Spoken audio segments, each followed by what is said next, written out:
हमारी डिस्कशन चल रही थी जी लास्ट लेक्चर में कैपिटल इन्वेस्टमेंट अप्रेजल में मल्टी पीरियड कैपिटल राशनिंग। तो कोई मसला मसाइल लास्ट लेक्चर से किसी मल्टी पीरियड कैपिटल राशनिंग में लीनियर प्रोग्रामिंग का टूल था जो हमने डिस्कस किया था, इसकी एप्लीकेशन के लिए कुछ एग्जांपल, एक पास पेपर का क्वेश्चन भी हमने देखा था। तो कोई इशू, कोई सवाल जी? हमने अभी तक दो जो फर्दर इन्वेस्टमेंट डिसीजंस हमने देखे हैं, एक एसेट प्लेसमेंट डिसीजन और एक linear programming multi period capital rationing, जिसमें सिंगल पीरियड मल्टी पीरियड हमने दोनों किया, कैपिटल राशनिंग में सिंगल पीरियड मल्टी पीरियड दोनों किया। और अब हम थर्ड सिचुएशन की तरफ मूव करते हैं जी, that is decision making with risk and uncertainty.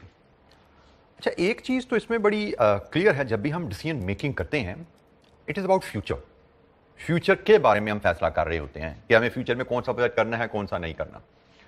और जब हम फ्यूचर के बारे में डिसीजन लेने जा रहे हैं तो जो डाटा हम यूज करते हैं उस डिसीजन मेकिंग में वो भी फ्यूचर के बारे में होता है, and it is Indeed estimated, forecast. तो फोरकास्ट डाटा लेके, प्रोजेक्टेड डाटा लेके हम फ्यूचर के बारे में जब फैसला कर रहे हैं तो रिस्क एंड अनसर्टेनिटी तो एग्जिस्ट कर रहा है। Risk and uncertainty in general से मुराद क्या होता है, स्पेसिफिक इसके मीनिंग भी हैं, लेकिन in general risk and uncertainty से मुराद है कि आपके actual results will be different from expected result. ये एक कॉमन मीनिंग है जो हम नॉर्मल लैंग्वेज में इसको समझते हैं। आल्दो स्पेसिफिक रिस्क का मीनिंग एकेडमिक कुछ रिफाइंड है और अनसर्टेनिटी का मीनिंग भी रिफाइंड हो जाता है, लेकिन कॉमनली हम बिजनेस लैंग्वेज में रिस्क एंड अनसर्टेनिटी को इंटरचेंजेबली यूज करते हैं। और इसका मतलब यही है कि जब हम जो सोच रहे हैं एक्चुअल रिजल्ट्स शायद वो नहीं आएंगे, शायद क्या बल्कि यकीनन वो नहीं आएंगे। तो इन अदर वर्ड्स, हम जब भी फ्यूचर के बारे में कोई फैसला करने जाते हैं हम फोरकास्ट डाटा यूज करके फैसला करते हैं, बट हमें यह चीज ध्यान में रखनी है कि भाई डिसीजन मेकिंग करते हुए कि हमारे एक्चुअल रिजल्ट्स वो नहीं आएंगे जो फोरकास्ट में हमने शामिल किए हैं। अच्छा, इस पे अब हमने करना क्या है, इसकी इंप्लीकेशन हमारी डिसीजन मेकिंग पे क्या आती है, उसको हम कंसीडर करने चलेंगे। लेकिन उससे पहले हम दो बारी, मैंने कहा एकेडमिक मीनिंग्स हैं, वो रिस्क और अनसर्टेनिटी का, वो पहले समझ लें। Risk refers to a situation where there are several possible outcomes and probabilities can be assigned to predict the possible outcomes. For example, इसको समझने के लिए सिनेरियो लेते हैं हम कि हमें कहा जाता है कि भाई हम एक बिजनेस के सेल्स वॉल्यूम की फोरकास्ट बना रहे हैं, हम एक बिजनेस की फिजिबिलिटी करने जा रहे हैं कैपिटल प्रोजेक्ट की, उसकी सेल्स वैल्यू की फोरकास्ट बना रहे हैं। सेल्स वैल्यू की फोरकास्ट बनाते हुए हमने एसेस किया कि भाई हमारी जो सेल्स एनुअल सेल वॉल्यूम है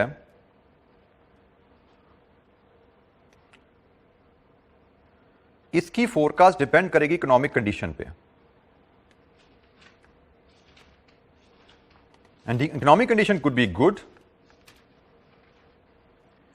एवरेज और बैड।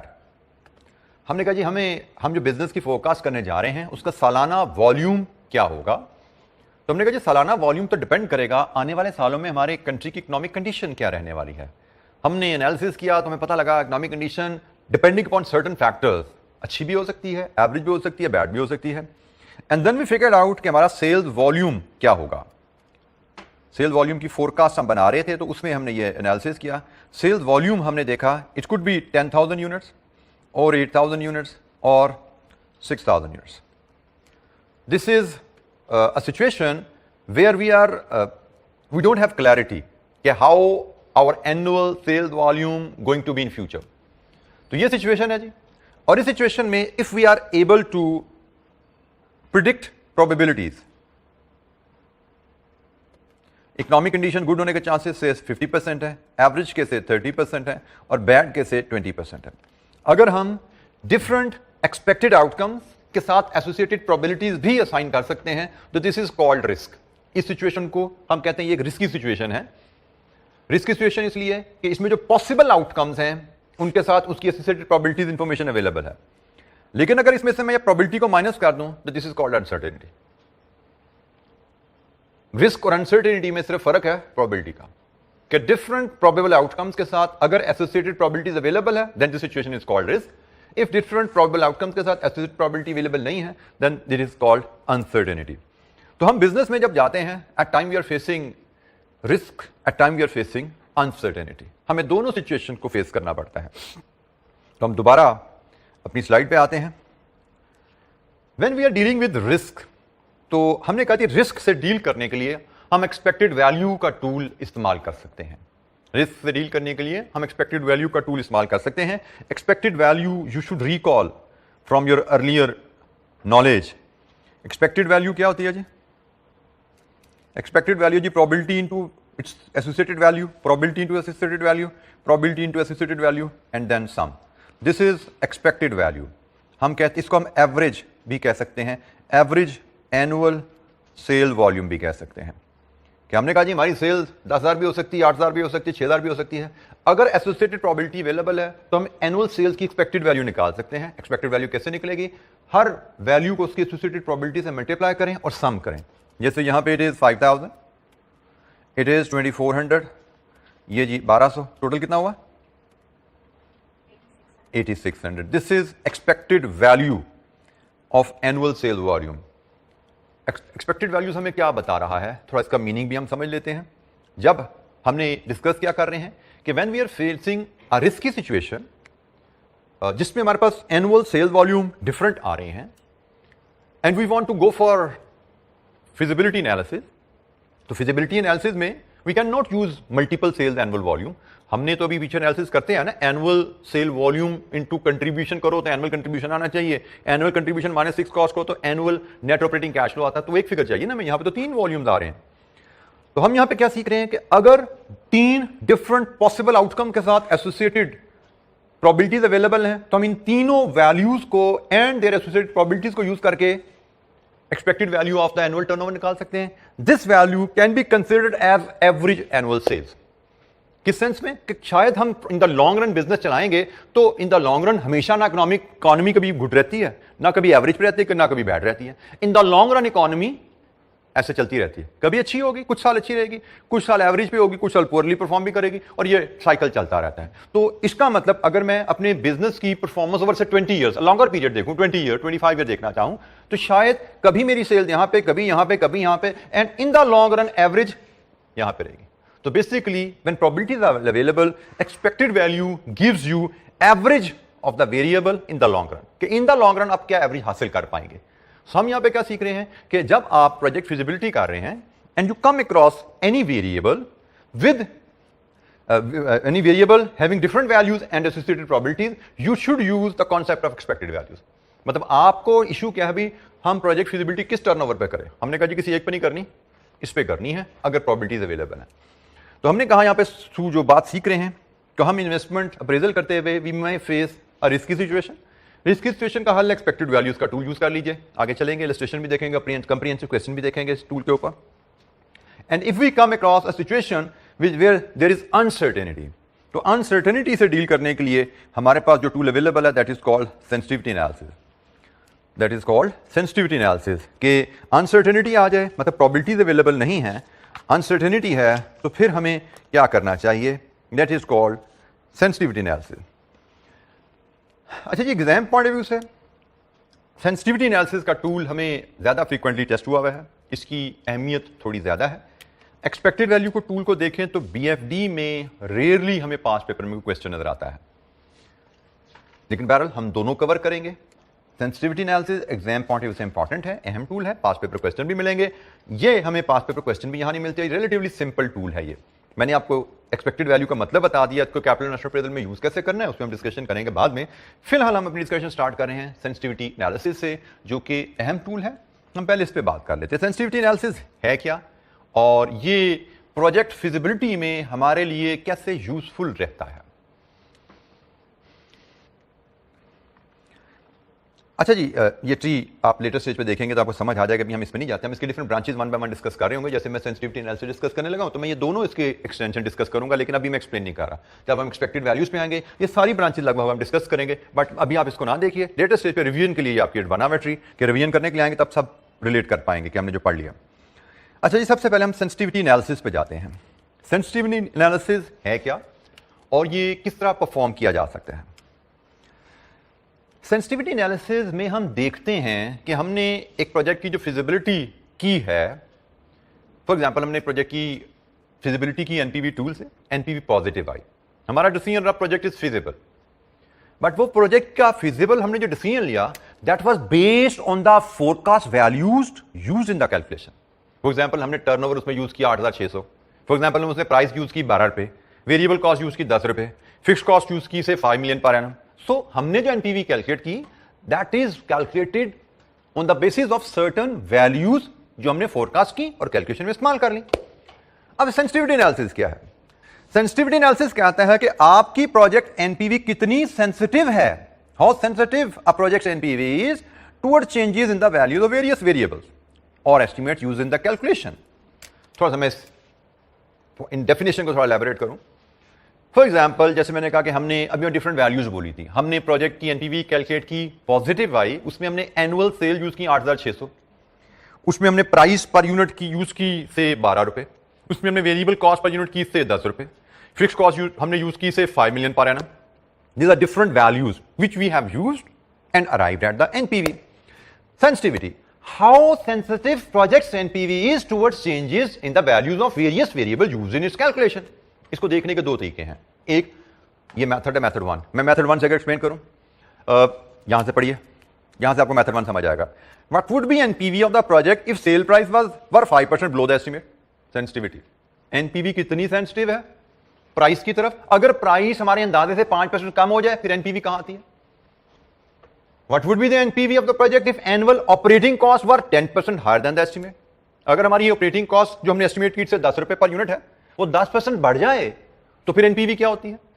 बेसिकली आप यहां पे देख रहे हो, इस टूल में आप क्या देख रहे हो कि अगर हमारे अंदाजे में, अंदाजा तो अंदाजा ही ना प्राइस का, हमने अंदाजा लगाया 12 रुपए पर यूनिट पे हम बेच पाएंगे, कोई गारंटी है 12 रुपए का बिकेगा? भाई मार्केट में लॉन्च करोगे तो आटे दाल का भाव पता लगेगा, कितने कंपैटिटर बड़े हैं, उनकी क्वालिटी कैसे है, कस्टमर खुद गेज करेगा, उसने उस प्राइस पे आपसे बाय करना है कि नहीं करना। तो हमने अंदाजा जो लगाया, जरूरी नहीं हम अचीव कर पाए। यहां पे हम एसेस ये कर रहे हैं कि अगर हम अपने अंदाजे से 5% कम पे बेच पाए एक्चुअली, तो जरा देख लो पहले ही एनपीवी कैलकुलेट करके प्रोजेक्ट फिजिबल रहता है कि नहीं रहता। हमने अंदाजा लगाया है कि हम अपनी ऑपरेटिंग कॉस्ट हमारी 10 रुपए पर यूनिट होगी से, भाई जरूरी तो नहीं 10 रुपए पर यूनिट हो, जैसे अभी हुआ इंपोर्ट बेस्ड अगर हमारा रॉ मटेरियल है तो डॉलर महंगा हो गया, ड्यूटीज लग गई, प्रोडक्शन है तो बिजली महंगी होगी, फ्यूल महंगा हो गया, ट्रांसपोर्टेशन बढ़ गई। हमने अंदाजा लगाया था इस टर्बुलेंस से पहले का, तो भाई आगे तो कुछ भी हो सकता है। तो हम यहां पे असेस कर रहे हैं भाई अगर हमारी ऑपरेटिंग कॉस्ट हमारे अंदाजे से 10 से ज्यादा आ गई तो will project will be feasible. तो इस एनालिसिस में इसको हम व्हाट इफ एनालिसिस भी कहते हैं कि व्हाट इफ अगर प्राइस हमारे अंदाजे से 5% कम हो जाए, व्हाट इफ अगर ऑपरेटिंग कॉस्ट हमारे अंदाजे से 10 से ज्यादा हो जाए। This is method 1 of estimating sensitivity. हम इसमें कर क्या रहे हैं, ये हैं जी different variable. Price is a variable जो कि हमने यूज किया है एनपीवी कैलकुलेशन में। Annual operating cost is a variable जो कि हमने यूज किया है एनपीवी की कैलकुलेशन में। और सेंसिटिविटी एनालिसिस में हम क्या देख रहे हैं कि अगर हमारे वेरिएबल में चेंज आती है तो उसका इफेक्ट एनपीवी पे क्या आता है, अगर हमारे वेरिएबल में चेंज आती है उसका इफेक्ट हमारी एनपीवी पे क्या आते हैं। सो इस मेथड में we are asked to measure the effect on NPV against a given change in variable. Against a given change in variable what will be the effect on NPV. Sale price 5% गिरेगी, NPV पे क्या effect आएगा, कम होगी, ज्यादा होगी, कितनी कम होगी। Operating cost 10% बढ़ेगी तो यकीनन एनपीवी कम होगी, कितनी कम होगी। तो मेथड नंबर 1 में we are asked to assess the effect of given change in a variable on NPV. This is method number 1 and it is very simple to calculate. By the way we just recalculate NPV. आपने पहले NPV 12 रुपए per unit पे calculate की थी, आपसे कहा जी 5% price गिर जाए तो एनपीवी निकालो, तो भाई प्राइस रिवाइज करो, 12 × 2.95 कर दो, सारे कैश फ्लो रिवाइज करो, रिवाइज एनपीवी निकालो, कोई इशू नहीं। It is very simple case. Illustration 47 में हम इस मेथड 1 को देखते हैं। Generally bye the way exam में मेथड 1 नहीं आता, हमें मेथड 2 आता है। ये सिंपल मेथड है, ये ऐसे भी खत्म हो जाएगा। मेथड 2 आता है, देखेंगे मेथड 1 के बाद, और उसके फिर डिफरेंट सिनेरियोज भी हम देखेंगे। एग्जाम वाला क्वेश्चन भी हमें वहीं पर नजर आएंगे मेथड 2 में। तो मेथड 1 तो हम बड़ी आसानी से रिव्यू कर सकते हैं, इसमें मुझे लगता है हमें किसी कैलकुलेशन में भी शायद जाना ना पड़े। इलस्ट्रेशन नंबर 47 था जी, हमारी नंबर ठीक हो गए हमारी इलस्ट्रेशनों के। लीजिए जी, इलस्ट्रेशन 47 है, इसको व्हाट इफ टेस्टिंग जैसे मैंने कम कहते हैं। तो a company is considering the following project. ये जी आइटम ऑफ कैश फ्लो है और ये नेट कैश फ्लोज हैं, year wise, period wise, 0, 1, 2, 3, 4 year project life है। Initial investment, then operating cash flows, assuming these are all cash flows, ठीक है, assuming these are all cash flows, तो cash flows हैं, ये रनिंग कॉस्ट हैं, ये भी सारी हम कैश कॉस्ट ही समझेंगे। And then net cash flows आए, 10% का डिस्काउंट फैक्टर है, और ये एनपीवी आ गई। हमें ये प्रोजेक्ट की फिजिबिलिटी दे दी गई है कि भाई प्रोजेक्ट की फिजिबिलिटी है जनाब ये। अब वो कहता है estimate the sensitivity of the project to income being 5% lower than the forecast. मतलब अगर आपकी इनकम 5% लोअर हो जाती है आपके अंदाजे से, तो आपकी एनपीवी कहां जाती है? ठीक है, जब आपको कहा जाए sensitivity of the project income being 5% lower then forecast, इसका मतलब है rework NPV bye lowering your income by 5%। ठीक है जी, तो इनकम को 5% लोअर करके रीवर्क करो NPV, this is what is meant by this thing. इसका मतलब हमें सिर्फ इस एनालिसिस में ये फिगर रिवाइज करनी है, रीडू कर देनी है एनपीवी, और कुछ नहीं है। व्हाट इफ एनालिसिस में आपको एक वेरिएबल को हिलाने को कहा जाएगा, एक वेरिएबल को हिलाने को कहा जाएगा, आप उस वेरिएबल को हिलाएंगे, रीडू कर देंगे एनपीवी, जैसे हम यहां पे कर रहे हैं। हमने सिर्फ उस सेल्स की फिगर को 5%, इनकम की फिगर को 5% कम किया है, बाकी सारी फिगर वहीं पे मेंटेन है, उनमें कोई चेंज नहीं किया हमने। इनिशियल इन्वेस्टमेंट भी वहीं पे खड़ी है, ऑपरेटिंग कॉस्ट भी वहीं खड़ी है, एक वेरिएबल को पूरे एनालिसिस में चेंज किया, एनपीवी रीवर्क कर दी, और ये जनाब हमने कंक्लूजन दे दिया यहां पे। This analysis shows that if income is 5% less than the expected, NPV will be negative and the project would fail to provide a 10% return. Cost of capital है ना 10%। NPV नेगेटिव का मतलब क्या है कि प्रोजेक्ट का रेट ऑफ रिटर्न 10% से कम हो गया। जब इसकी इनकम थी फोरकास्ट के ऊपर, एनपीवी पॉजिटिव आ रही थी, इसका मतलब प्रोजेक्ट का रेट ऑफ रिटर्न 10% से ज्यादा था। सेंसिटिविटी हम चेक कर रहे हैं कि अगर हमारी इनकम हमारे टारगेट से, हमारे एस्टीमेट से 5% कम हो जाती है, तो सेंसिटिविटी बताओ। सेंसिटिविटी का मतलब इफेक्ट ऑन एनपीवी बताओ। तो हमने कहा जी अगर हमारी इनकम 5% कम हो जाती है ओरिजिनल एस्टीमेट से, तो हमारी एनपीवी नेगेटिव हो जाती है, मतलब our project will fail to meet the required return, it will no more be feasible, we can not afford this dent. ये 5% का सेल में हम डेंट अफोर्ड नहीं करते, इनकम में डेंट हम अफोर्ड नहीं करते जी। एनी क्वेश्चन, कोई सवाल? मेथड 1 सेंसिटिविटी का it was very simple. Method 2 exam point of view से सेंसिटिविटी में भी जो मेथड 2 है दैट इज इंपॉर्टेंट, लेकिन उसको हम प्रेयर ब्रेक के बाद करेंगे। Will have a 15 minutes prayer break, उसके बाद मिलते हैं, फिर हम मेथड 2 और फिर उसकी फर्दर प्रैक्टिस भी करेंगे। इसमें जैसे एक आपको एक होम असाइनमेंट सिर्फ दे दी गई है कि इसी को आप रिवर्क कर लीजिए। अगर रनिंग कॉस्ट 5% बढ़ जाए तो मतलब आप इसी दोबारा ओरिजिनल एनपीवी पे आओगे, छेड़ोगे सिर्फ किसको? कॉस्ट 5% बढ़ा दोगे और रिवर्क कर लोगे NPV, and then you can decide, you can give the conclusion कि एनपीवी पे क्या फर्क पड़ा। ठीक है, तो ये मेथड 1 इतना ही है। We take a 15 minute break, उसके बाद मिलते हैं जी।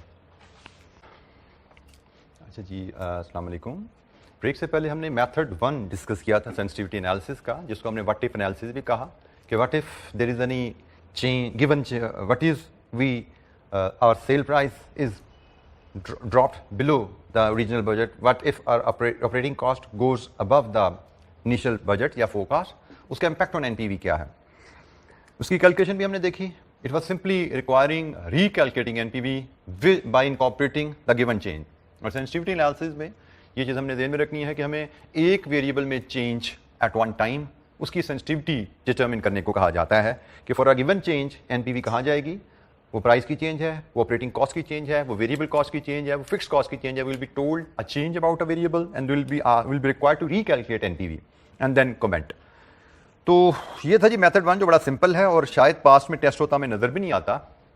अब आते हैं सेंसिटिविटी एनालिसिस में मेथड 2 की तरफ, जो कि नॉर्मली हमें पास पेपर में नजर आता है, जिसकी एग्जाम इंपॉर्टेंस ज़्यादा है। हम समझते हैं नॉर्मली अगर पहली बात sensitivity analysis based investment appraisal question जरूरी नहीं फुल फ्लैज क्वेश्चन हो। ये कंप्लीट इन्वेस्टमेंट अप्रेजल क्वेश्चन में सेंसिटिविटी एनालिसिस पे एक 5-7 नंबर की वर्किंग 7 पार्ट सी या डी के तौर पे अटैच हो सकती है। एक फुल फ्लैज क्वेश्चन इस पे नहीं आता। जैसे हमने पीछे बात की थी ना एसेट रिप्लेसमेंट डिसीजन, एक छोटा सा क्वेश्चन 10-12 नंबर का फुल फ्लैज बनता है उस पर। हमने बात की कैपिटल राशनिंग पे, तो कैपिटल राशनिंग पे भी फुल फ्लैज क्वेश्चन बनता है। सेंसिटिविटी पे फुल फ्लैज क्वेश्चन नहीं बनता। एक क्वेश्चन एक इन्वेस्टमेंट अप्रेजल का नॉर्मल क्वेश्चन होता है जिसका कंपोनेंट सेंसिटिविटी एनालिसिस हो सकता है।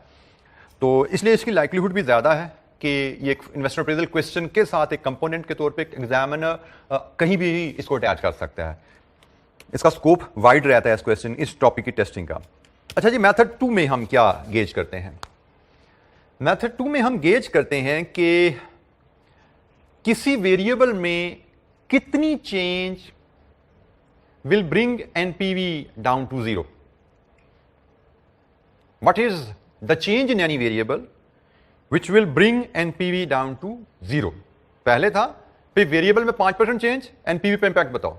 हम कहते हैं एनपीवी इतने परसेंट नीचे आ गई, इतने परसेंट ऊपर चलेगी, नेगेटिव होगी, पॉजिटिव ही रही, क्या हुआ, कमेंट हमने रिवाइज एनपीवी बतानी होती थी। अब यहां पे हमसे पूछा जाता है कि वेरिएबल में कितनी चेंज से एनपीवी जीरो होती है। अब इसका रैशनल समझ लीजिए, कैलकुलेशन बड़ी सिंपल है, इसका रैशनल जरा देख लीजिए क्या है। इसमें हम basically why we are interested in that change in any variable that will bring NPV down to zero. Reason is very obvious, project is only feasible as long as NPV is positive. When NPV comes down to zero, हम कहते हैं जी project is hardly meeting the required rate of return. When NPV is positive, project is exceeding the required rate of return. When projects NPV, अब यहां पर I hope now you are clear, when I say NPV means under the method of NPV, IRR मेथड की बात नहीं हो रही यहां पे। I repeat, when NPV is positive we conclude project is offering return in excess of the required return. When NPV is zero, we conclude project is just meeting the required return. And when NPV is negative, it means project is not meeting the required rate of return. That's not feasible. Positive NPV पे project is definitely feasible.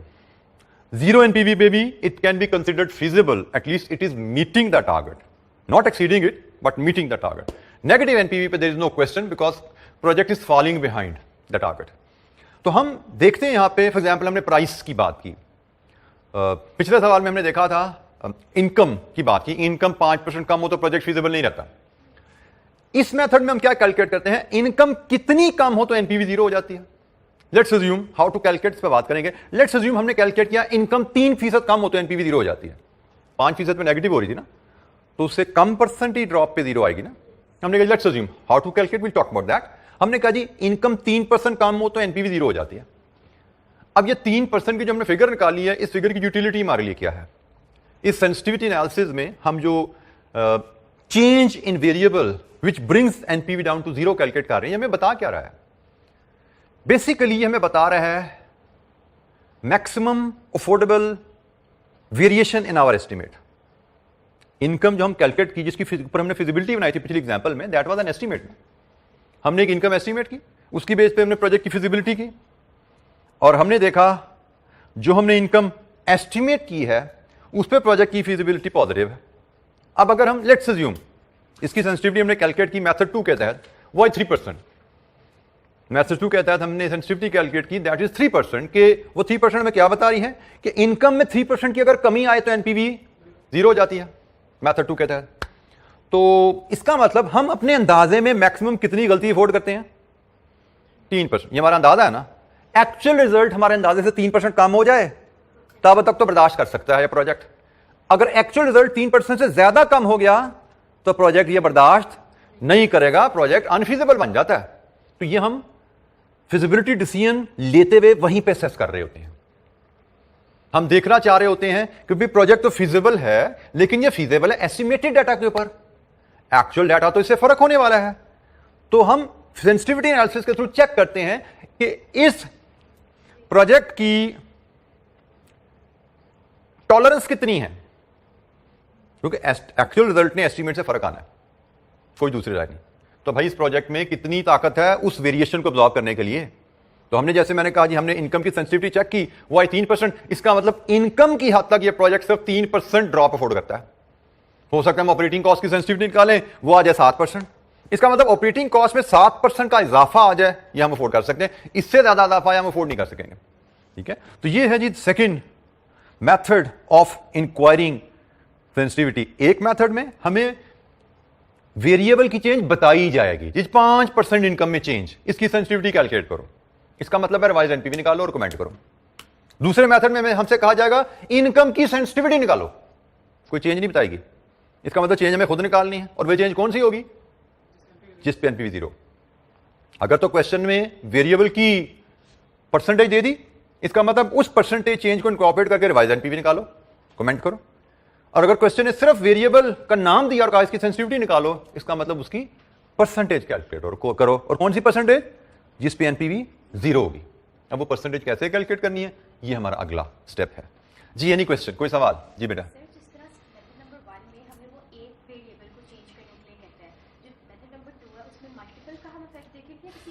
जिस तरह हमने method number 1 में एक variable में change at one time assess करने को कहा जाता है, मेथड नंबर 2 में भी एक वेरिएबल में चेंज एट वन टाइम को ही देखा जाता है। वेरिएबल बताएगा, जैसे इनकम की सेंसिटिविटी कैलकुलेट करने को कहेगा। जैसे मैं फिर रिपीट करता हूं, मेथड नंबर 1 में उसने कहा calculate sensitivity of the project if income falls by 5%। ये मेथड नंबर 1 की रिक्वायरमेंट है, calculate sensitivity of the project if income falls by 5%, method number 1। Same data requirement is calculate sensitivity of the income. खत्म होगी बात। ये method number 2 है। ठीक हो गया जी? एनी क्वेश्चन, कोई सवाल? ये सेंसिटिविटी एनालिसिस का एक ड्रॉबैक है। हम बेसिकली हम कैलकुलेट करना क्या चाह रहे हैं, मैंने इस मेथड पे आपको क्लियर किया कि हमारे प्रोजेक्ट की टॉलरेंस लेवल कितना है। जिस वेरिएबल में चेंज आती है उस चेंज को किस हद तक ये एब्जॉर्ब या बर्दाश्त कर पाता है। तो हम एक वेरिएबल में चेंज एट वन टाइम इसकी टॉलरेंस चेक कर रहे हैं। रियलिटी में ऐसा नहीं होता। रियलिटी में तो हर वेरिएबल बदलेगा ना, price, variable cost, material, labour, overhead, बिजली, गैस, हर चीज बदलेगी, अंदाजे से फर्क होगी। तो ये इस टूल का एक ड्रॉबैक भी है।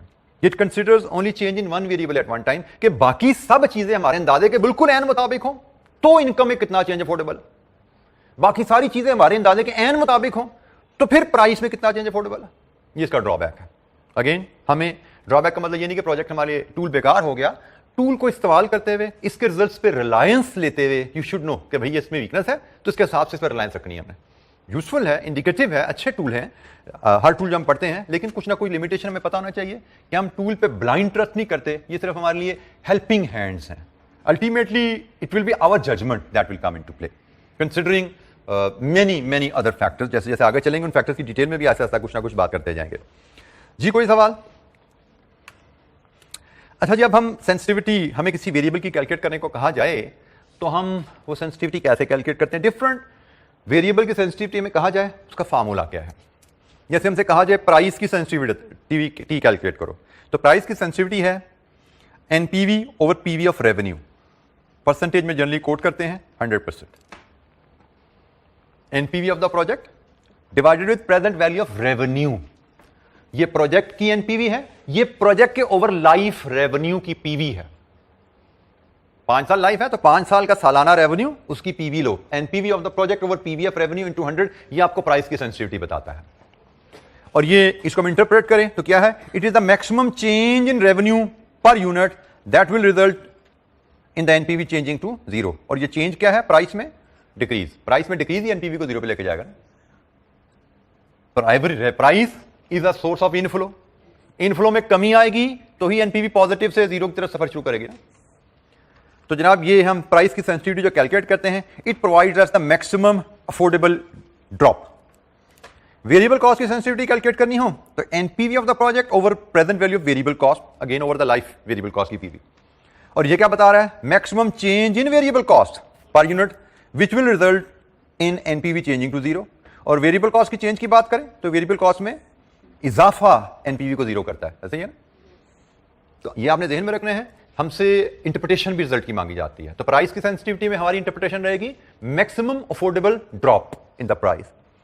कॉस्ट की केस में हमारी इंटरप्रिटेशन रहेगी maximum affordable increase in the variable cost. और ये भी अगेन जैसे मैंने कहा परसेंटेज में ही होता है, it is understood. Fix cost की सेंसिटिविटी एनपीवी और PV of fix cost. Volume की सेंसिटिविटी इज एनपीवी और पीवी ऑफ कंट्रीब्यूशन। वॉल्यूम की सेंसिटिविटी के लिए डिनोमिनेटर में आप कंट्रीब्यूशन की प्रेजेंट वैल्यू लेते हो। यहां पे एक चीज देखिएगा, हमने बेस में डिनोमिनेटर मिलना होता है वो कैश फ्लो जिसका ताल्लुक इस वेरिएबल से डायरेक्ट है। यहां पे तो है ही कॉस्ट ही कैश फ्लो है ना। यहां पे प्राइस की सेंसिटिविटी कहा गया था, तो प्राइस की सेंसिटिविटी डायरेक्ट कैश फ्लो कौन सा है? प्राइस से ऊपर लिंक करता है रेवेन्यू। हमें कहा प्राइस की सेंसिटिविटी, बट हमने फिजिबिलिटी में से वो कैश फ्लो पिक किया जिसका ताल्लुक प्राइस से है, तो वो कैश फ्लो है रेवेन्यू। हमने कहा जी PV over PV of revenue, क्योंकि जितने परसेंट ड्रॉप प्राइस में आएगा उतने परसेंट ड्रॉप रेवेन्यू में आएगा। अब यहां पे आओ तो हमसे कहा वॉल्यूम की सेंसिटिविटी बताओ, तो वॉल्यूम की सेंसिटिविटी के लिए डिनोमिनेटर में हमने वो कैश उठाना है जिसका ताल्लुक डायरेक्ट वॉल्यूम से है। वॉल्यूम गिरता है तो रेवेन्यू भी गिरता है, वॉल्यूम गिरता है तो वेरिएबल कॉस्ट भी गिरती है। तो अल्टीमेटली वॉल्यूम का इंपैक्ट रेवेन्यू पे भी आया, वेरिएबल कॉस्ट पे भी आया, नेट इंपैक्ट कंट्रीब्यूशन में ट्रांसलेट हो गया। तो वॉल्यूम की सेंसिटिविटी के लिए डिनोमिनेटर में पीवी ऑफ टोटल कंट्रीब्यूशन है, न्यूमरेटर में एनपीवी आ रहा है। हर कैलकुलेशन में आप देखें न्यूमरेटर में एनपीवी है। जी एनी क्वेश्चन? सेंसिटिविटी कैलकुलेट करना मेथड 2 वाली। अच्छा, लाइफ ऑफ द प्रोजेक्ट की सेंसिटिविटी थोड़ा सा स्लाइटली डिफरेंट मेथड आ गया। इसमें आप estimated life minus discounted payback period divided with estimated life. For example, आपने प्रोजेक्ट की लाइफ एस्टिमेट की है 5 साल, डिस्काउंटेड पेबैक निकाला आपने 4 साल ओवर 5 साल, आपकी सेंसिटिविटी कितनी आई? 25%, 20%, सॉरी, इट इज 20%। इसको परसेंटेज मिले तो 20% है, अगर इसको ईयर में कैलकुलेट करना चाहें तो इट इज 1 ईयर है। ठीक है, इसको 1 ईयर भी पढ़ सकते हैं कि हमारी सेंसिटिविटी है 1 ईयर। 1 ईयर सेंसिटिविटी से मुराद, अब ये देखिए जरा, ये एस्टिमेटेड लाइफ है, हमने अंदाजा लगाया हमारा प्रोजेक्ट 5 साल चलेगा। ये डिस्काउंटेड पेबैक है। डिस्काउंटेड पेबैक क्या होता है? ये डिस्काउंटेड पेबैक हमें बता रहा है कि हमने जो पीवी, जो इन्वेस्टमेंट हमने की, बल्कि सब तरह करते हैं, हमने जो इन्वेस्टमेंट की है कितने अरसे में वो पीवी ऑफ बेनिफिट्स के इक्वल होती है, यही बात कर रहे हैं। और इन्वेस्टमेंट तो ऑलरेडी पीवी में है। हम डिस्काउंटेड पेबैक में क्या डिस्कस कर रहे हैं कि हमारी इन्वेस्टमेंट कितने अरसे में पीवी ऑफ बेनिफिट के बराबर होती है, यही है calculation. In other words, zero NPV, PV of investment PV of benefit के बराबर हुई तो जीरो एनपीवी होगी ना। तो लेट्स अज्यूम हमें कहा गया हमारी एनपीवी 4 साल में जीरो हो जाती है, इसका मतलब प्रोजेक्ट पॉजिटिव एनपीवी है, 5वें साल की रिटर्न से प्रोजेक्ट प्लस में जाता है। 4 साल में इन्वेस्टमेंट वापस आ गई, 5वें साल की रिटर्न से प्रोजेक्ट पे प्लस में जाना है। तो सेंसिटिविटी 1 ईयर का मतलब क्या है कि हमारे अंदाजे से प्रोजेक्ट लाइफ 1 साल कम भी हो जाए तो चलेगा। अंदाजे से कम लाइफ कैसे हो सकती है? प्रोजेक्ट ऑब्सोलीट हो सकता है। हमने प्रोजेक्ट शुरू कर दिया, नई टेक्नोलॉजी आ गई, हमारा प्रोजेक्ट ऑब्सोलीट हो गया। अब प्रोजेक्ट अंदाजे से कम लाइफ कैसे हो सकती है? हमने प्रोजेक्ट शुरू कर दिया, एकदम गवर्नमेंट ने कोई रिसर्च की, पता लगा ये एनवायरनमेंट के लिए ठीक नहीं है, हैजर्डस है, बैन कर दो इस प्रोजेक्ट को। तो we may not be able to complete, we may not be able to operate the project for the whole of the estimated life. उसमें भी अनसर्टेनिटी है, क्वेश्चन मार्क है, क्योंकि एस्टिमेटेड लाइफ भी तो हमने अंदाजा लगाया ना कि हम 5 साल ये प्रोजेक्ट चलाएंगे, हो सकता है ना चला पाए। तो हम ये चेक कर रहे हैं कि हम अपने एस्टिमेट से कितना पीछे रह जाएं, हम अफोर्ड कर सकते हैं। 1 ईयर, 5 साल का अंदाजा लगाया था, 4 साल बाद प्रोजेक्ट बंद होता है तो एनपीवी तो पूरी हो जाती है ना, सॉरी इन्वेस्टमेंट तो वापस आ जाती है हमारी प्रेजेंट वैल्यू टर्म में। तो 4 साल में एनपीवी जीरो हो रही है, इसका मतलब 5 साल में पॉजिटिव है, 4 साल में जीरो है, तो कितनी गलती की गुंजाइश है? 1 साल। हमारे पास 1 साल गलती की गुंजाइश है। 5 साल का अंदाजा है, हमारे अंदाजे से 1 साल लाइफ कम भी हो जाएगी तो चलेगा, लेकिन 4 साल से नीचे लाइफ चलेगी तो यकीनन एनपीवी नेगेटिव हो जाएगी। तो यहां पे हम यही कैलकुलेट कर रहे हैं भाई कि हम अपने अंदाजे में कितनी गलती अफोर्ड करते हैं, मतलब उतनी गलती कि एनपीवी जीरो हो जाए। इस केस में it is 1 year. Formula slightly बदल गया, बेसिक वही NPV over PV of cash flow नहीं रहा। पे लाइफ की सेंसिटिविटी जब करते हैं तो फॉर्मूला थोड़ा सा बदलता है। आप इसको ऐसे भी रिपोर्ट कर सकते हो, सेंसिटिविटी इज 1 ईयर, या आप इसको ऐसे भी रिपोर्ट कर सकते हो, sensitivity is 20% of the estimated life.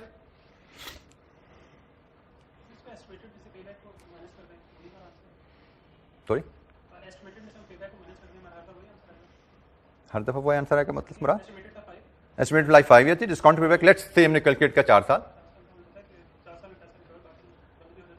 तो 5 माइनस 4 1 साल निकाला हमने। आप क्या निकालना चाह रहे हो? मैं समझ नहीं पा रहा आपका सवाल। बेटा मैंने कहा 2 तरीके हैं। आपको सेंसिटिविटी अगर ये पीरियड में चाहिए तो आप सेंसिटिविटी 1 ईयर में रिपोर्ट कर सकते हो। अगर एग्जामिनर कहता है कैलकुलेट सेंसिटिविटी एज परसेंटेज, तो यू शुड नो परसेंटेज किसकी लेनी है भाई? परसेंटेज एस्टिमेटेड लाइफ की लेनी है। ये अंदाजे में गलती है, और एस्टिमेट में change as per the estimate, affordable change on the basis of estimate it is 20%। तो ये दोनों आंसर दिए जा सकते हैं। तो क्या हमने क्या लिखना है ये तो एग्जामिनर की रिक्वायरमेंट पर डिपेंड करेगा, वो हमसे पूछ क्या रहा है। जी, एनी क्वेश्चन? अच्छा, इसी तरह हमसे इनिशियल कॉस्ट की सेंसिटिविटी भी पूछी जा सकती है। That is very simple, NPV over initial investment. Initial investment तो होती है नॉर्मली वो प्रेजेंट वैल्यू में ना, इसलिए इसके साथ पीवी का वर्ड नहीं लगाया। ये already initial investment present value में होती है। सो इनिशियल इन्वेस्टमेंट की सेंसिटिविटी पूछी जाए तो ये भी उसी तरह परसेंटेज में आएगी। जी,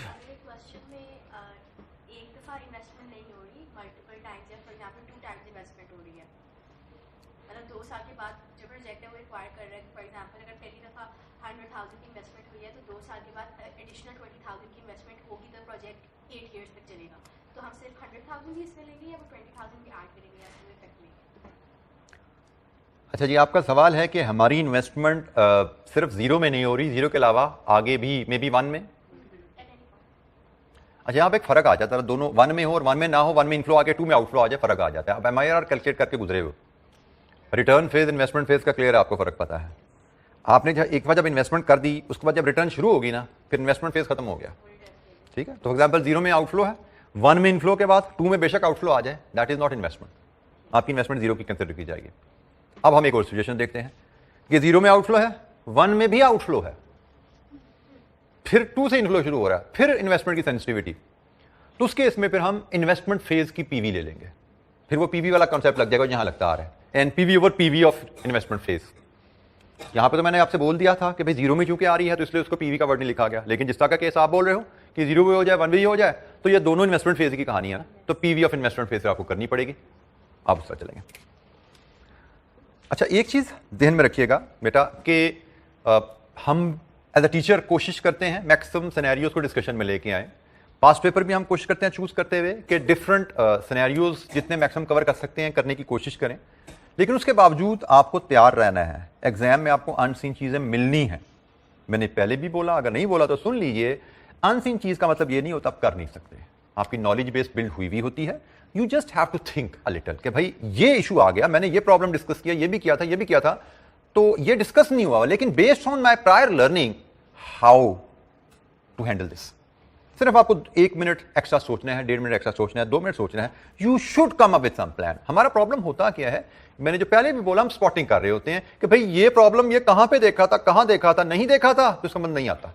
ये अनफॉर्चुनेट डायलेमा है हमारे साथ बीएफटी में स्टूडेंट्स के कि हम सोचते हैं कि नहीं देखा तो समझ नहीं आता। ऐसा नहीं, हमें नहीं देखी चीजें एग्जाम में गुड 50-60% मिलने वाली हैं। गुड 50-60% ट्रीटमेंट ऐसी हमें डिफरेंट सवालों में मिलनी है जो हमने शायद पहले नहीं देखी होंगी, वो स्टेटमेंट्स हमने पहले नहीं पढ़ी होंगी।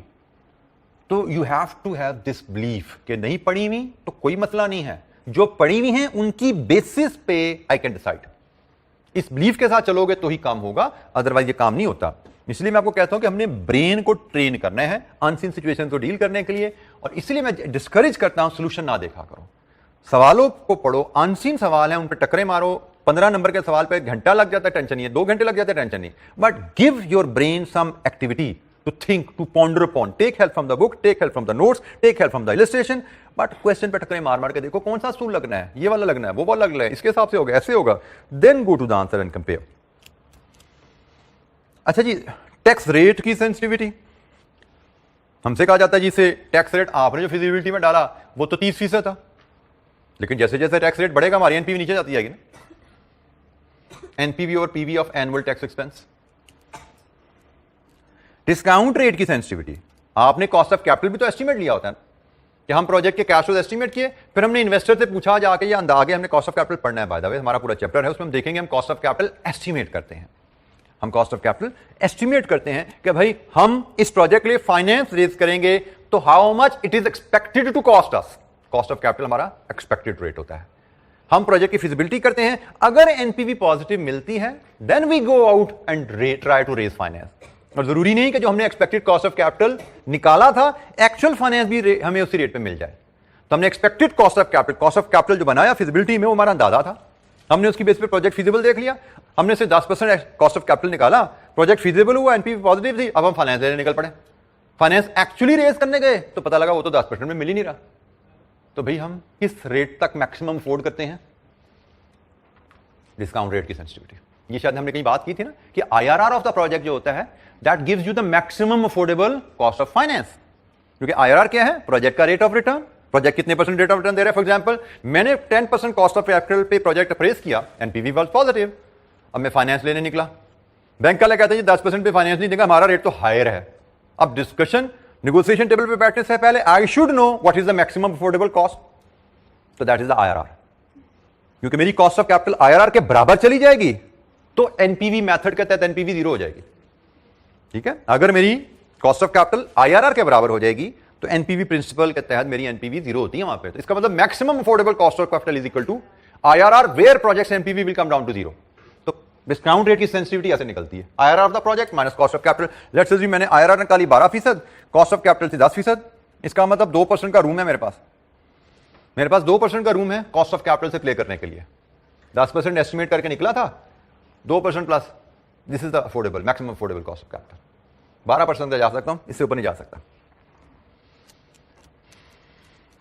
अच्छा, एक ये जुमला आखिरी पॉइंट, ये बड़ा इंपॉर्टेंट पॉइंट है क्योंकि नॉर्मली एग्जाम में हमें इसके साथ ही ये सारा टेस्टिंग दी जाती है। टैक्सेशन, वैसे तो टैक्सेशन मैंने यहां पे डाल दी ऑलरेडी, जब यहां पे टैक्सेशन डाल दी, लेकिन जब क्वेश्चन में टैक्सेशन आ जाएगा तो हमारा हर फार्मूला इस तरह अमेंड हो जाएगा।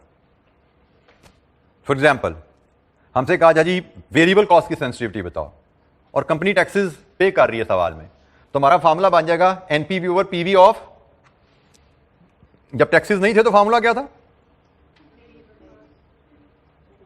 टैक्सेस नहीं थे तो फार्मूला था NPV over PV of variable cost. जब टैक्सेस आ जाएंगे तो फार्मूला बन जाएगा NPV of over PV of after tax variable cost. Tax impact को कैसे डील करना है उसको भी हम देख लेते हैं, अभी बड़ी इलस्ट्रेशन शायद इसमें हमने करनी है। सिमिलरली जब टैक्सेस नहीं थे तो फार्मूला था NPV over PV of revenue, लेकिन अगर टैक्सेस आ जाएंगे तो NPV over PV of after tax revenue. ठीक हो गया, फार्मूला बदल जाएगा क्योंकि ये सारे ऑपरेटिंग कैश फ्लोज हैं, ये सारे operating cash flows. Operating cash flows में जब कमी या ज्यादती होगी डायरेक्ट प्रॉफिट पे इंपैक्ट जाता है, प्रॉफिट में इंपैक्ट गया तो टैक्स पे इंपैक्ट आ गया। ठीक है, तो ऑपरेटिंग कैश फ्लोज में अगर टैक्सेस आ जाए तो हमें टैक्स का इफेक्ट यहां पे डालना है। एनपीवी में तो आ ही चुका है ना, एनपीवी में तो हम टैक्स पेमेंट लेते ही लेते हैं, तो सेंसिटिविटी के कैलकुलेशन में इस वैल्यू को भी आफ्टर टैक्स करना पड़ता है। आगे हम चलेंगे, डिफरेंट सिनेरियोज देखेंगे। जिस तरह ये फिक्स कॉस्ट है ये भी आफ्टर टैक्स हो जाएगी, कंट्रीब्यूशन है ये भी आफ्टर टैक्स हो जाएगा, इनिशियल इन्वेस्टमेंट है इसका क्या होगा, इसका भी कुछ होगा, कुछ तो होगा। ऑपरेटिंग कैश फ्लो तो नहीं है, टैक्स डेप्रिसिएशन, इसका ताल्लुक तो टैक्स रेट से है ना इनिशियल इन्वेस्टमेंट का, तो इसका मतलब कुछ ना कुछ इसका भी होगा। क्या होगा आगे देखेंगे, क्वेश्चन मार्क लगा लो सोचने के लिए अपने, फिलहाल मैं इस पर बात नहीं कर रहा, लेकिन कुछ ना कुछ तो होगा इनिशियल इन्वेस्टमेंट का भी, आगे चल के बात करेंगे उस पर। फिलहाल हम एक आध बेसिक एग्जाम्पल करते हैं कि ये क्या है सेंसिटिविटी एनालिसिस की कैलकुलेशन। इलस्ट्रेशन नंबर 49, बेसिकली मेरे पास दो इलस्ट्रेशन है, इलस्ट्रेशन 48 एंड 49 तकरीबन रेप्लिका है। ठीक है, तकरीबन रेप्लिका है। मैं आपसे 49 डिस्कस कर रहा हूँ, 48 ऑटोमेटिकली आपकी होम असाइनमेंट में रहेगी। ठीक है, हम इलस्ट्रेशन नंबर 49 पे जाते हैं, एक बेसिक इलस्ट्रेशन सेंसिटिविटी एनालिसिस के ऊपर। पेज नंबर 61 पे आपका नोट्स में आ रही है जी। हमारी रिक्वायरमेंट क्या है इसमें, calculate NPV of this investment and then calculate the sensitivity of your calculation to the following। Calculation की सेंसिटिविटी चेक करो, इनिशियल इन्वेस्टमेंट के लिए, स्क्रैप वैल्यू के लिए, सेलिंग प्राइस के लिए, यूनिट वेरिएबल कॉस्ट के लिए, annual fix cost, sale volume, cost of capital, project life, इन सब के लिए हमने सेंसिटिविटी करनी है। और चूंकि हमें किसी वेरिएबल में चेंज नहीं बताया गया, इसका मतलब दिस इज मेथड नंबर 2। ठीक है, किसी वेरिएबल में चेंज नहीं बताया गया कि जी इनिशियल इन्वेस्टमेंट में 10% इजाफा हो तो सेंसिटिविटी बताओ, तो हमें बेसिकली कैलकुलेट करना है change in variable which will bring NPV down to 0, जो अभी हमने डिस्कस किया था डिफरेंट फार्मूलाज हमारे बिल्कुल सामने पेज 60 पे अवेलेबल है, सारी लिस्ट ऑफ फार्मूलाज पेज 60 पे अवेलेबल है। हम इसके मुताबिक पहले डाटा पढ़ते हैं, फिर वहां से फार्मूलाज को लेके सारा एक दफा अप्लाई कर लेंगे। बहुत ही बेसिक सी इलस्ट्रेशन है। An investment of 500,000 is under consideration with a useful life of 3 years and a scrap value of 80,000. Annual sale revenue and variable cost will be 600,000 and 350,000 respectively. Annual fixed cost will increase by 40,000. The cost of capital is 15%.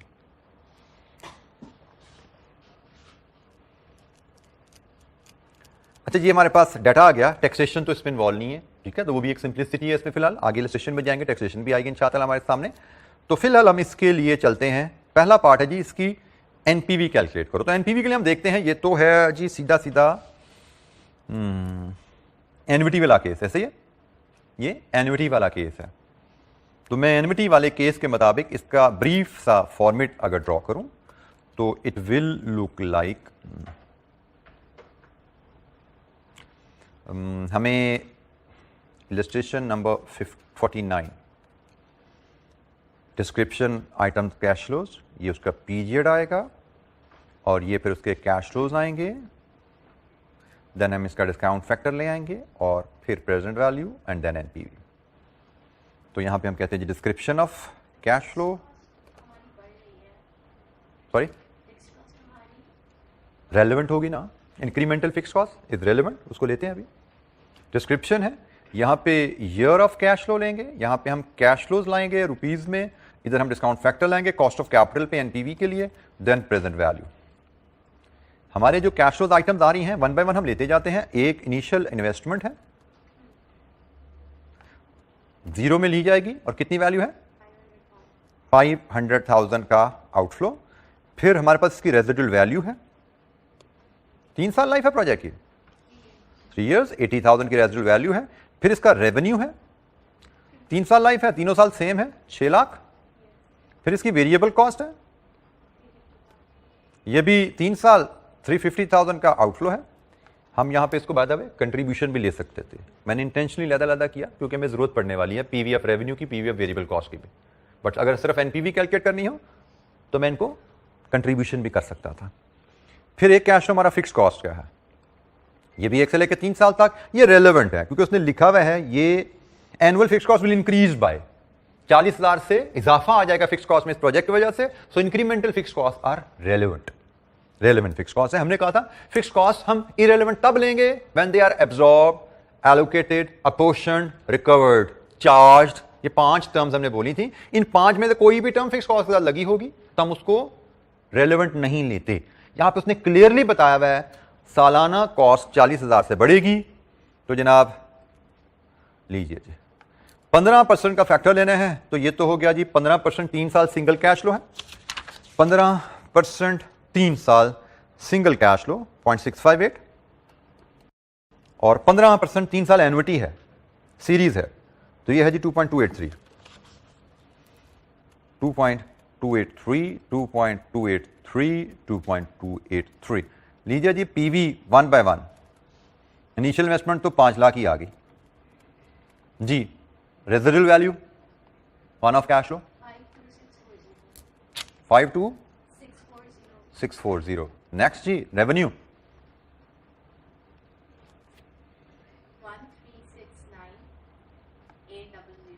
800 and variable cost 799,050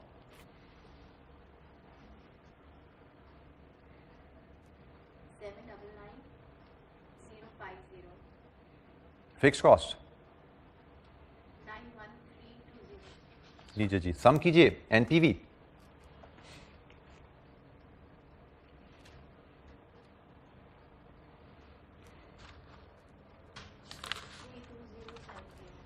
32070 positive 32070 positive. ये जी हमारी NPV आ गई project की, project NPV is positive.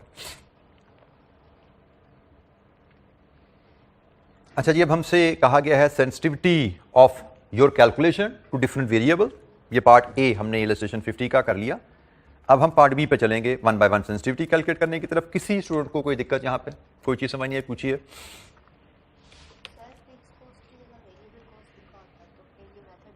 Sorry ये fix cost increase by 40,000 है ना, अगर इसकी जगह वेरिएबल कॉस्ट लिखा होता तो फिर ये मेथड 1 होता। मैं जरा क्वेश्चन पे आता हूं फिर मैं आपका बात समझता हूं क्या कहना चाह रहे हैं आप इस जुमले को चेंज करने की बात कर रहे हैं। बेटा मेथड 1 के लिए आपको यहां पे परसेंटेज चाहिए, यहां पे परसेंटेज चाहिए कि स्क्रैप वैल्यू में 10% का इजाफा आ जाए, 10,000 का इजाफा आ जाए, परसेंटेज या अमाउंट दे दी जाए। मेथड 1 में क्या है, हम impact on NPV for a given change in variable measure कर रहे हैं। मेथड 1 में इंपैक्ट ऑन एनपीवी, एनपीवी पे क्या असर पड़ता है for the given change in any variable. तो यहां पे are you given any change in variable कि भाई इनिशियल इन्वेस्टमेंट में कितना इजाफा आए बताया आपको, प्राइस में कितनी कमी आए बताया आपको, स्क्रैप वैल्यू में कितनी कमी आए बताया आपको। Given change, no change in variable is given. जब there is no change in variable given then sensitivity analysis is about method 2। When there is given change in variable, then sensitivity analysis is method 1. यहाँ पे there is no change is given. ठीक है? In fact, we are asked to calculate the change. And then when we are asked to calculate the change, then we calculate a change which will bring NPV down to 0. Method 2. अच्छा जी अब हम NPV sensitivity calculate करने की तरफ चलें। तो अब 1 by 1 अगर पढ़ते जाए हम, सबसे पहले इनिशियल इन्वेस्टमेंट की सेंसिटिविटी। अब मैं इसमें ना फार्मूला नहीं बार बार लिखूंगा, मैं सिर्फ सेंसिटिविटी की वैल्यू कैलकुलेट करते जाऊंगा। पार्ट 1 इनिशियल इन्वेस्टमेंट की सेंसिटिविटी, फार्मूला हम पढ़ेंगे नोट से। क्या फार्मूला जी, इनिशियल कॉस्ट की sensitivity NPV over PV of initial outlay. तो जनाब NPV 32070 over PV of initial investment 500,000 percentage में आएगी कितनी जी 6.41%। इसकी इंटरप्रिटेशन क्या है, Who will interpret this result for me? What is 6.41? कौन बताएगा? Any volunteer? What is 6.41? Initial investment decreases by 6.41. But then what will happen? NPV will further go up. The initial investment decreases by कम होगी. So what is the interpretation? What is this 6.41? What is this 6.41? अगर हमारी initial investment 6.41 से बढ़ेगी तो NPV 0 हो जाएगी. 5 lakh initial investment है, NPV positive है. इनिशियल इन्वेस्टमेंट इस परसेंट से बढ़ गई तो एनपीवी 0 हो जाएगी. तो जनाब इसका ताल्लुक है इस कैश फ्लो के साथ. इनिशियल इन्वेस्टमेंट का ताल्लुक इस कैश फ्लो के साथ है. हमारा कैश फ्लो हमारे अंदाजे से 6.41 ज्यादा हो गया ना तो एनपीवी 0 हो जाएगी. दूसरी सेंसिटिविटी किस चीज की है? Scrap value. तो जनाब वही formula NPV over PV of scrap value 52640 into 100. जी क्या है सेंसिटिविटी? 60.9 2%. इसकी इंटरप्रिटेशन कौन देगा? स्क्रैप वैल्यू की सेंसिटिविटी 60.92. अगर हमारी स्क्रैप वैल्यू हमारे अंदाजे से 60.92 कम हो जाएगी तो एनपीवी 0 हो जाती है. अब यहां पे जो पॉइंट कभी किसी स्टेज पर आपको जरूरत पड़ सकती है, ये सेंसिटिविटी इस पे हम कैलकुलेट जरूर कर रहे हैं बट ये हमारे अंदाजे में रूम मार्जिन ऑफ एरर है. और अंदाजा हमारा ये है, अंदाजा ये नहीं हमारा. हमने कैलकुलेशन में जरूर पीवी इस्तेमाल करते हैं बट ये जो इफेक्ट निकलता है ये इफेक्ट हमारे कैश फ्लो में, change in cash flow measure कर रहा है. आई रिपीट, यहां से आपको ज्यादा क्लियर होगा. मैंने इसकी कैलकुलेशन में यूज बेशक पीवी की है, मैंने इसकी कैलकुलेशन में यूज बेशक पीवी की है बट ये मुझे बता क्या रहा है? Margin of error in estimate. Estimate तो ये है ना मेरा, ये मेरा एस्टीमेट तो नहीं है, एस्टीमेट तो ये है. तो ये मेरा margin of error in estimate बता रहा है, इसलिए मैंने इसको कनेक्ट करके दिखा दिया यहां पे कि भाई ये परसेंटेज इस पे अप्लाई होनी है, ये परसेंटेज इस पे अप्लाई होनी है. ये काम कीजिए जरा. आप इस प्रोजेक्ट की एनपीवी रिवाइज कीजिए by incorporating this change, just this change. इस चेंज को इसमें एनपीवी में इस 80,000 में इनकॉर्पोरेट कीजिए, रिकैलकुलेट एनपीवी कीजिए, subject to rounding off difference it should be 0. Verify कीजिए. One change in one variable at one time, sensitivity का असूल. तो रेजिडुअल वैल्यू की चेंज इनकॉर्पोरेट करें और बताइए एनपीवी कहां जाती है.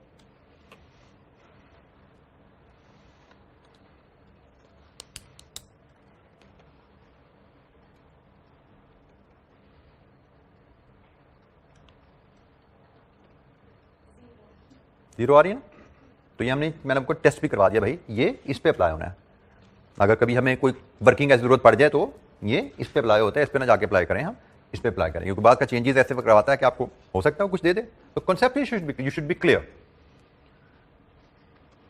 पीएफडी में आपकी कॉन्सेप्चुअल क्लैरिटी बहुत जरूरी है. आपको डिफरेंट वेरिएबल्स के रिलेशनशिप, इंटरडिपेंडेंस पता होनी चाहिए क्योंकि एग्जामिनर हमें नहीं पता क्वेश्चन को किस तरह ट्विस्ट करे. बिल्कुल स्ट्रेट फॉरवर्ड जैसे आपने पढ़ा सवाल वैसे नहीं दिया जाता, बात को ट्विस्ट किया जाता है. तो ट्विस्टेड क्वेश्चन को हैंडल करने के लिए आपकी कॉन्सेप्चुअल बेस साउंड होनी चाहिए, 100% क्लैरिटी के साथ होनी चाहिए. और वो क्लैरिटी आपको यही जो हम बेसिक चीजें पढ़ रहे होते हैं ना और बेसिक इलस्ट्रेशन कर रहे होते हैं, इनको बार बार देखने से, बार बार करने से आती है. मतलब just doing practice practice practice does not prepare you well for the BFT. Practice is important but only if it is followed by comprehensive revision. जरूर प्रैक्टिस कीजिए बट हर प्रैक्टिस से पहले उस चैप्टर की रिवीजन जरूर किया कीजिए. Practice is not revision. Revision is reading notes, revision is reviewing illustration.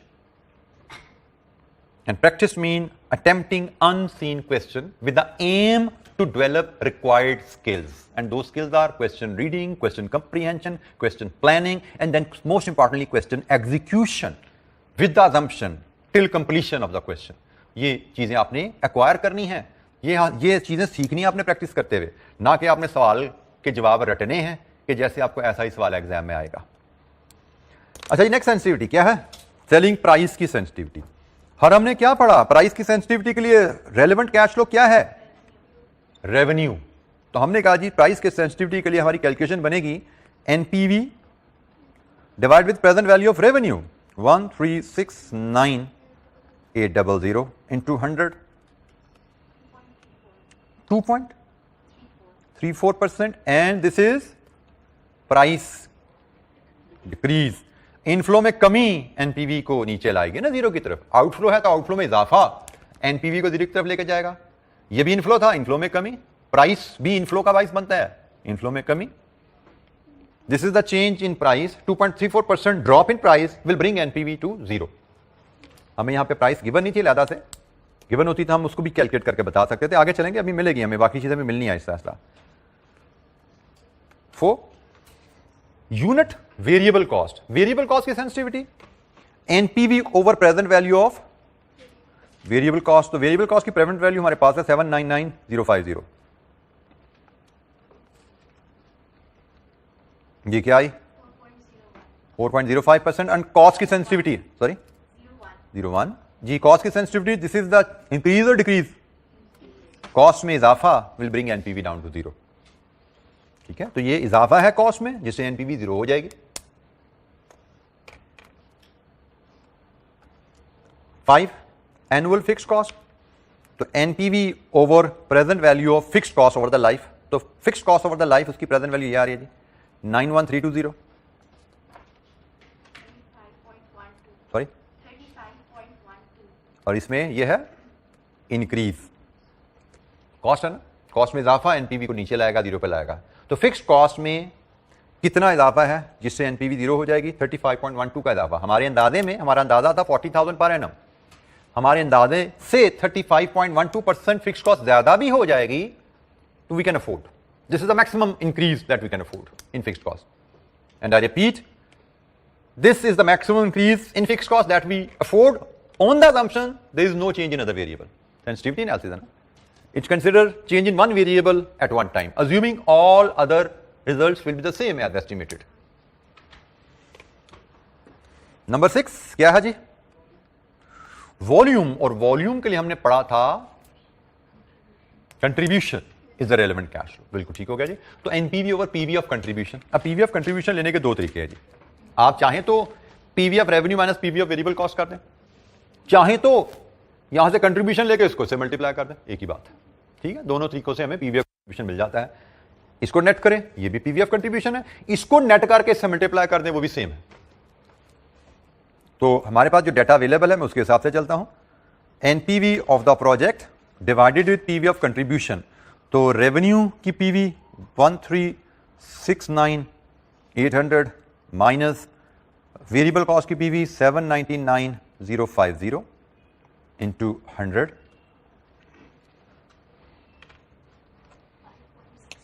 जी बेटा 5.62%.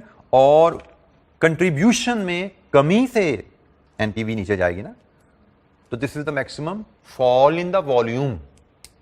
वॉल्यूम हमने जो भी एस्टिमेट किया अपने रेवेन्यू की कैलकुलेशन में, वो 5000 यूनिट सालाना था, वो 10,000 यूनिट सालाना था. जो भी हमने वॉल्यूम अपनी कैश फ्लोज की फोरकास्ट में यूज किया, उसमें इतनी कमी हम अफोर्ड करते हैं. यूनिट्स में इतनी कमी आएगी, तो यूनिट से कमी आएगी तो कंट्रीब्यूशन में कमी आएगी. ठीक हो गया. तो मैक्सिमम कितनी कमी है यूनिट्स में जो हम अफोर्ड करते हैं, इतनी कमी के बाद एनपीवी जीरो हो जाती है. इसका मतलब इससे ज्यादा कमी आई तो NPV negative, not affordable.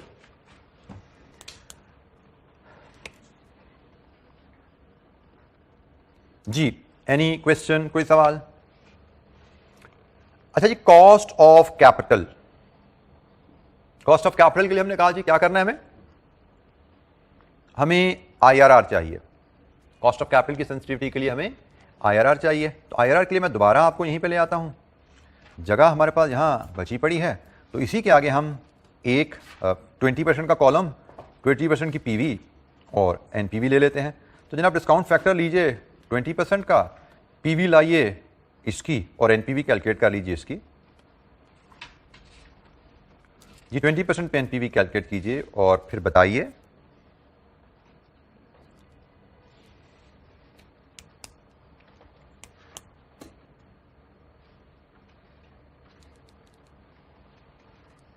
Twenty % की एनपीवी शेयर कीजिए जी मेरे साथ. पहला स्टेप 20% की एनपीवी.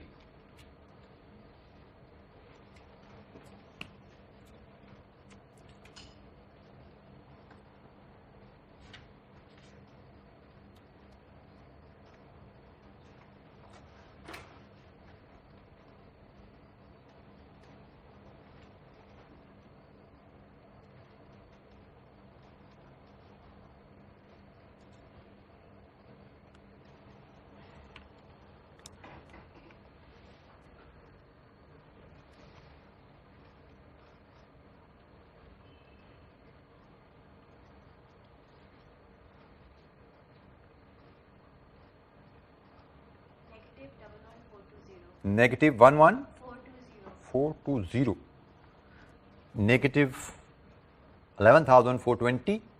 ठीक है जी फिगर? नहीं ठीक है, ठीक है।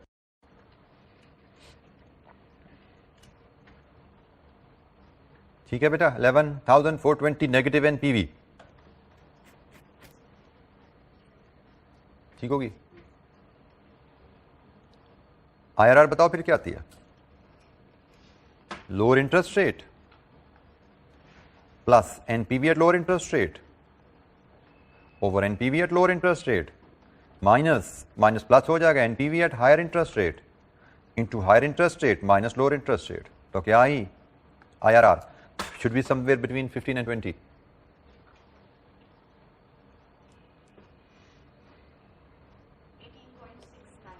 %18.69 ये IRR है। यहां से हम अब सेंसिटिविटी मेजर कर सकते हैं।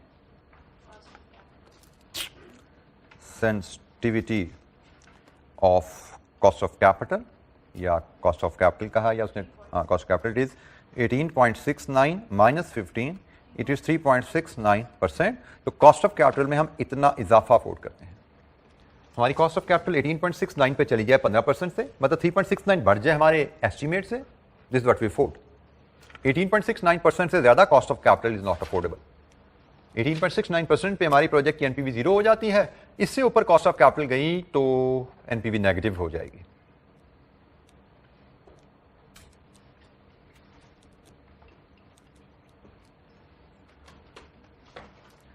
Last project life. अब प्रोजेक्ट लाइफ की सेंसिटिविटी के लिए हमें क्या कैलकुलेट करना है? Discounted pay back. Discounted pay back में हम क्या करते हैं? जरा फॉर्मेट दे में लाओ। हमें इनिशियल इन्वेस्टमेंट चाहिए होती है, हमें हर साल के कैश फ्लोज की पीवी चाहिए होती है। हर साल के कैश फ्लो की पीवी, इसका मतलब ये कैलकुलेशन हमारे लिए बेकार है। हमें डाटा अरेंज करना पड़ेगा डिस्काउंटेड पे बैक के लिए। हम डिस्काउंटेड पे बैक के लिए डाटा अरेंज करेंगे और उसमें हर साल के कैश फ्लो की पीवी हम बनाना चाहेंगे। इस डाटा का फॉर्मेट मैं कुछ अब ले जाऊंगा पार्ट 8 के लिए इस अंदाज में 0 1 2 एंड 3 ये प्रोजेक्ट है। ओवर द लाइफ हमें हर साल के कैश फ्लो को अलग-अलग देखना पड़ेगा क्योंकि हमें हर साल के कैश फ्लो की पीवी चाहिए। तो जनाब मेरी इन्वेस्टमेंट है 5 लाख 0 में, मेरी रेजिडुअल वैल्यू 80,000 3 में, ये मेरी initial investment related cash flows हैं। फिर मेरे रेवेन्यू है हर साल 6 लाख इनफ्लो। फिर मेरी वेरिएबल कॉस्ट है हर साल 3,50,000। फिर मेरी फिक्स कॉस्ट है हर साल 40,000। हर साल का कैश फ्लो ले लिया है। अब हमें हर साल के कैश फ्लो की सम ले लेंगे। पहले हम नेट कैश फ्लो आ गया, डिस्काउंट फैक्टर लाएंगे कॉस्ट ऑफ कैपिटल 15% का, प्रेजेंट वैल्यू ले लेंगे हर साल के कैश फ्लो की और फिर कंस्ट्रक्ट करेंगे क्यूमुलेटिव प्रेजेंट वैल्यू का डाटा और यहां से हम डिटरमिन करेंगे डिस्काउंटेड पे बैक। तो जनाब कंप्लीट कीजिए और मुझे डिस्काउंटेड पे बैक की फिगर बताइए क्या आ रही है। और अगर इस कॉन्सेप्ट पे किसी को दिक्कत है पूछिए। हमें एनपीवी की कैलकुलेशन के लिए डाटा रीअरेंज करना पड़ा क्योंकि हमें हर साल की कैश फ्लो की पीवी चाहिए।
जी जनाब, क्या आई आपका डिस्काउंटेड पे बैक क्या आया? डिस्काउंटेड पे बैक के मुझे शेयर कीजिए।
जी 2 years 2 point something क्या आएगा? 2.10 2.10 मंथ बन जाता है। 2.10 years, ठीक है जी। हम मंथ्स में नहीं जाते हैं, मंथ में जाने की जरूरत नहीं, अनलेस हमें जरूरत स्पेसिफिक रिक्वायरमेंट हो, otherwise we write it like this 2.10। जी बेटा फार्मूला समझा दूँ, उसके लिए पहले मुझे फिर ये वैल्यूज यहाँ पे लिखवाइए। यहाँ पे क्या, ये तो 5 लाख 0 से शुरू हो गया, आगे चलिए। 317 300 नेक्स्ट 158540 स्टिल नेगेटिव। और इधर क्या है, इधर वैल्यू बोलिए जरा, इधर क्या है? 190820। तो बेटा ये तो अच्छा ठीक हो गया, ये पॉजिटिव है। इसमें हम फिर करते ही हैं कि हमारा 2 साल से आगे जा रहे हैं, कितना आगे जा रहे हैं? 158540 ओवर 190820, 2.10 ईयर्स जो आप मुझे बता रहे हैं, ऐसा ही है जी? किधर बैठे हो? 2.83 जी बेटा, हो गया?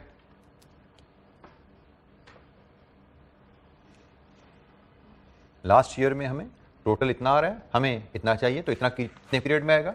0.83 2.83 ईयर्स हमारा पे बैक। डिस्काउंटेड पे बैक, ओ हमें डिस्काउंटेड पे बैक थोड़ी निकालना है, हमें तो सेंसिटिविटी बतानी है। तो sensitivity is 3 minus 2.83 over 3 into 100, कितना जी?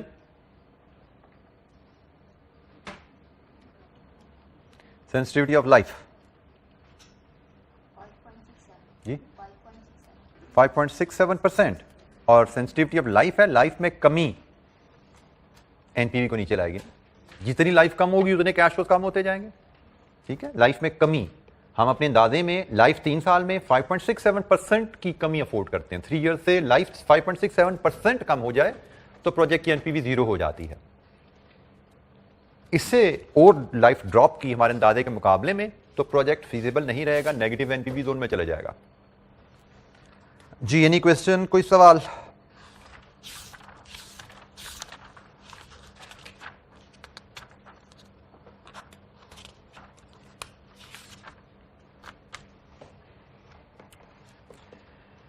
अच्छा 5 मिनट की ब्रेक, उसके बाद हम इसके इलस्ट्रेशन 50 करेंगे। मैं यहीं पे मैं थोड़ा हूँ, कोई क्वेश्चन आपके जहन में करना चाहते हैं तो कर लें। अच्छा जी, अब हम इसी डायरेक्शन में थोड़ा आगे चलते हैं, एक सब आगे चलते हैं। एक हम इलस्ट्रेशन देखते हैं, इलस्ट्रेशन 50। इसमें टैक्स की इन्वॉल्वमेंट आने वाली, जो हमने टैक्स का पढ़ा था ना, फैक्टर टैक्स आ जाए तो हमने क्या करना है, तो हल्का फुल्का इन्वॉल्वमेंट है, ज़्यादा इन्वॉल्वमेंट नहीं है। Illustration number 50, walker limited, page number 61 की बॉटम पे आपके पास आ रही है। Requirement, assess the financial desirability of this venture in real terms. उसने बता दिया, क्या आपको टेंशन नहीं लेनी। नॉर्मली क्वेश्चन में इन्फ्लेशन आती है ना, we know we have a guiding principle कि हम क्वेश्चन को रियल टर्म में भी कर सकते हैं, नॉमिनल टर्म भी कर सकते हैं, हम देखते हैं टैक्सेशन, इन्फ्लेशन, हिसाब किताब लगाते हैं, तो उसने कहा जो टेंशन नहीं लेनी, रियल टर्म।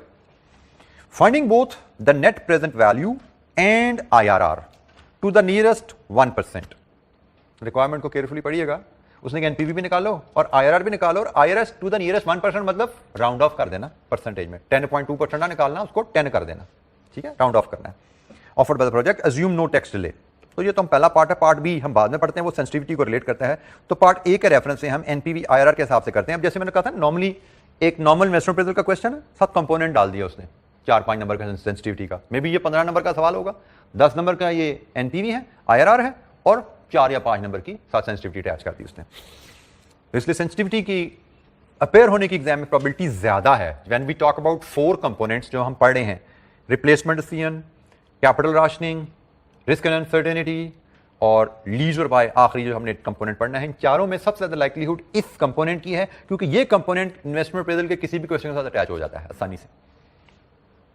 बाकियों के लिए अलग से क्वेश्चन डिजाइन करना पड़ता है, इसके लिए क्वेश्चन ही डिजाइन करना पड़ता है, ये एक ट्रेडिशनल क्वेश्चन में भी अटैच हो जाता है। तो NPV and IRR, let's read it. Walker Limited is the manufacturer of building products, mainly supplies the wholesale trade. It has recently suffered falling demand due to the economic recession and thus has spare capacity. It now perceives an opportunity to produce designer ceramic tile for home improvement market.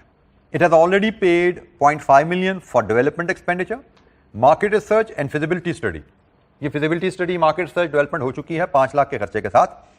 The initial analysis reveals scope for selling 150,000 boxes per annum over a 5-year period at a price of 20 per box. Estimated operating costs largely based on experience are as follows. Cost per box of tiles at today's prices. ऊपर में price दे दी गई है per unit, पर box मतलब, और नीचे उसकी cost का एनालिसिस है।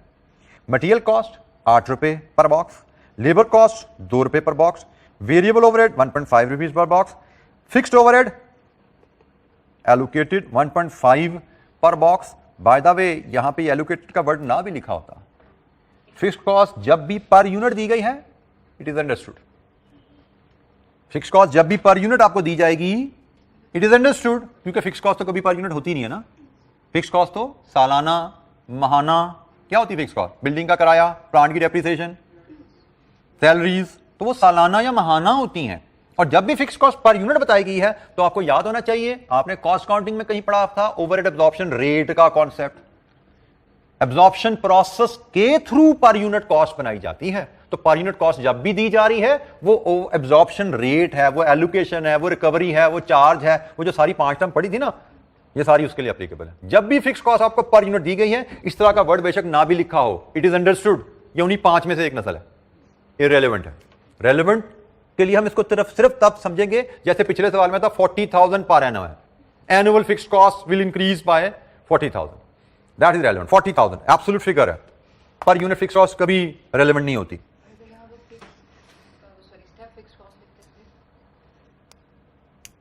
उसके लिए मैं स्टेप फिक्स कॉस्ट का मतलब पता होना चाहिए, और फिक्स कॉस्ट कभी पर यूनिट नहीं होती, ये भी पता होना चाहिए।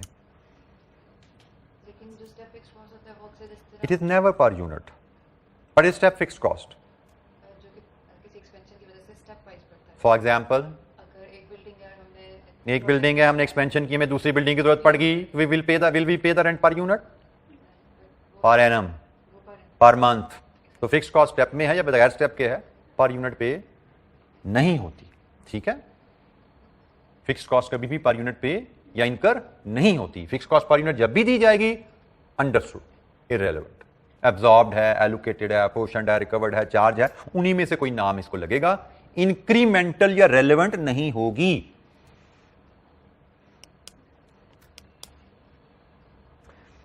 अच्छा जी, डिस्ट्रीब्यूशन एटसेट्रा 2 रुपए, ये सारा जी डाटा आ गया कॉस्ट का। और production can take place in existing facilities although initial redesign and setup cost would be 2 million after aligning for all relevant tax relief. Return from the project would be taxed at 33%, tax का rate भी आ गया जी। WL shareholder require a nominal return of 14% per annum after tax, which includes allowance for generally expected inflation of 5.5%. It can be assumed that all operating cash flows occur at year ends. अच्छा जी, यहाँ पे हम cash flows की बात करें, हमारे पास हमने business cash flow लेने हैं और उनकी फिर एनपीवी और IRR एस्टिमेट करनी है। बिजनेस कैश फ्लो लेने के लिए हमें एक इनिशियल इन्वेस्टमेंट की फिगर दी गई है, फिर ये ऑपरेटिंग कैश फ्लो फिगर है जिसमें फिक्स कॉस्ट तो इरेलेवेंट है, इसको तो निकाल दो, बाकी सारा कुछ वेरिएबल है। ठीक है, तो वेरिएबल कॉस्ट में price minus variable cost per unit contribution per unit multiplied with sale annual contribution, और फिक्स कॉस्ट तो यहां पे है इरेलेवेंट, तो हमारे एनुअल कंट्रीब्यूशन जो है वही हमारा नेट ऑपरेटिंग कैश फ्लो बन गया, क्योंकि नॉर्मली हम बनाते हैं net annual contribution minus fix cost, अभी जैसे पिछले सवाल में भी किया था वो ऑपरेटिंग कैश फ्लो आते हैं, बट यहां पे चूंकि फिक्स कॉस्ट है ही नहीं रेलेवेंट, तो नेट ऑपरेटिंग कैश फ्लोज ही हमारे फाइनल कैश फ्लो, हमारी नेट वो फिगर बन जाएगी। अच्छा, इसमें एक और चीज भी है, पहली बात इसे भी कर लो, ये रिसर्च एंड डेवलपमेंट कॉस्ट है, is it relevant? Sunk, past sunk, इसको तो हमने लेना नहीं, ये भी रेलेवेंट है। अच्छा, यहां पे जो एक और चीज अहम जो है वो ये है, इसकी जो कहानी लिखी हुई है, दिस इज रेवेन्यू और capital, is this of revenue और capital nature? Initial existing plant का redesign and setup, this seems capital. एक नई प्रोडक्ट लॉन्च होनी है, फैसिलिटी को मॉडिफाई करना पड़ रहा है, आपको रीडिजाइन करना पड़ रहा है प्रोडक्शन के लिए, मतलब प्रोडक्शन उसके बगैर नहीं होती, this is the capital cost. Capital cost होगा तो इस पे टैक्स रिलीफ भी मिलती है थ्रू डेप्रिसिएशन। ठीक है, कैपिटल कॉस्ट पे तो डेप्रिसिएशन भी मिलती है और फिर डेप्रिसिएशन की वजह से हमें टैक्स रिलीफ भी आता है। ये जुमला is another learning for you कि एग्जाम में बात का ऐसा डाटा भी दिया जाता है, जैसे उसने लिख दिया कि भाई जो इनिशियल इन्वेस्टमेंट पे टैक्स रिलीफ मिलनी थी ना वो हमने इसमें डाल दी, मतलब उसको डेप्रिसिएशन को कैलकुलेट करने की जरूरत है। वैसे तो उसने रेट भी नहीं यहाँ पे दिया, लेकिन हम कर सकते थे ना, स्ट्रेट लाइन से कर देते, ओवर द लाइफ चार्ज कर देते, हम we could have made an attempt, but उसने क्लियर कर दिया भाई उसकी जरूरत नहीं है। जो इनिशियल इन्वेस्टमेंट की वजह से जो रेलेवेंट टैक्स रिलीफ हैं वो शामिल है इसमें। ठीक है, हमें पता है कैपिटल इन्वेस्टमेंट पे डेप्रिसिएशन अलाउबल होती है और डेप्रिसिएशन की वजह से टैक्स रिलीफ मिलना होता है हमें, तो हमें उसकी कैलकुलेशन में भी नहीं जाना, उससे भी हमें जान छुड़ा दी गई है। तो ये बड़ा एक सिंपल सा सवाल हो गया, हमें रियल कैश फ्लोज को रियल रेट पे डिस्काउंट करके एनपीवी ले लेनी है, हमें इन्फ्लेशन भी इनकॉर्पोरेट नहीं करनी सवालों में। तो हम रियल कैश फ्लोज की तरफ चलते हैं। हमारा जो यहाँ पे फॉर्मेट बनता है बड़ा सिंपल सा मुझे लग रहा है, इलस्ट्रेशन नंबर 50 है हमारी। हमारे जो कैश फ्लोज आइटम्स हैं, कैश फ्लोज आइटम्स आएंगी, उनका ईयर आएगा, कैश फ्लो की वैल्यू आएगी, कॉस्ट ऑफ कैपिटल आएगी एंड देन प्रेजेंट वैल्यू। यहां पे जो description of the item, year of cash flow, cash flows in rupees ले लेंगे, डिस्काउंट फैक्टर क्या है बात करेंगे उस पर, present value and then net present value. हमारे पास आइटम्स क्या क्या हैं? आइटम्स द कैश फ्लोज में वी हैव इनिशियल इन्वेस्टमेंट, कितनी है इनिशियल इन्वेस्टमेंट? 2 मिलियन। का आउटफ्लो ले लें 0 में,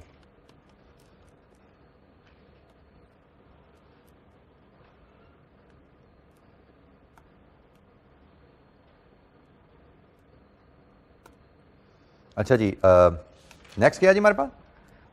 रेजिडुअल वैल्यू है इसकी? नहीं है। इनिशियल इन्वेस्टमेंट भी रेलेवेंट है, रेजिडुअल वैल्यू भी, ओ सॉरी, रिसर्च एंड डेवलपमेंट भी रेलेवेंट है, रेजिडुअल वैल्यू भी एग्जिस्ट नहीं करती, तो पीछे रह क्या गया? Contribution and taxes, taxes on contribution.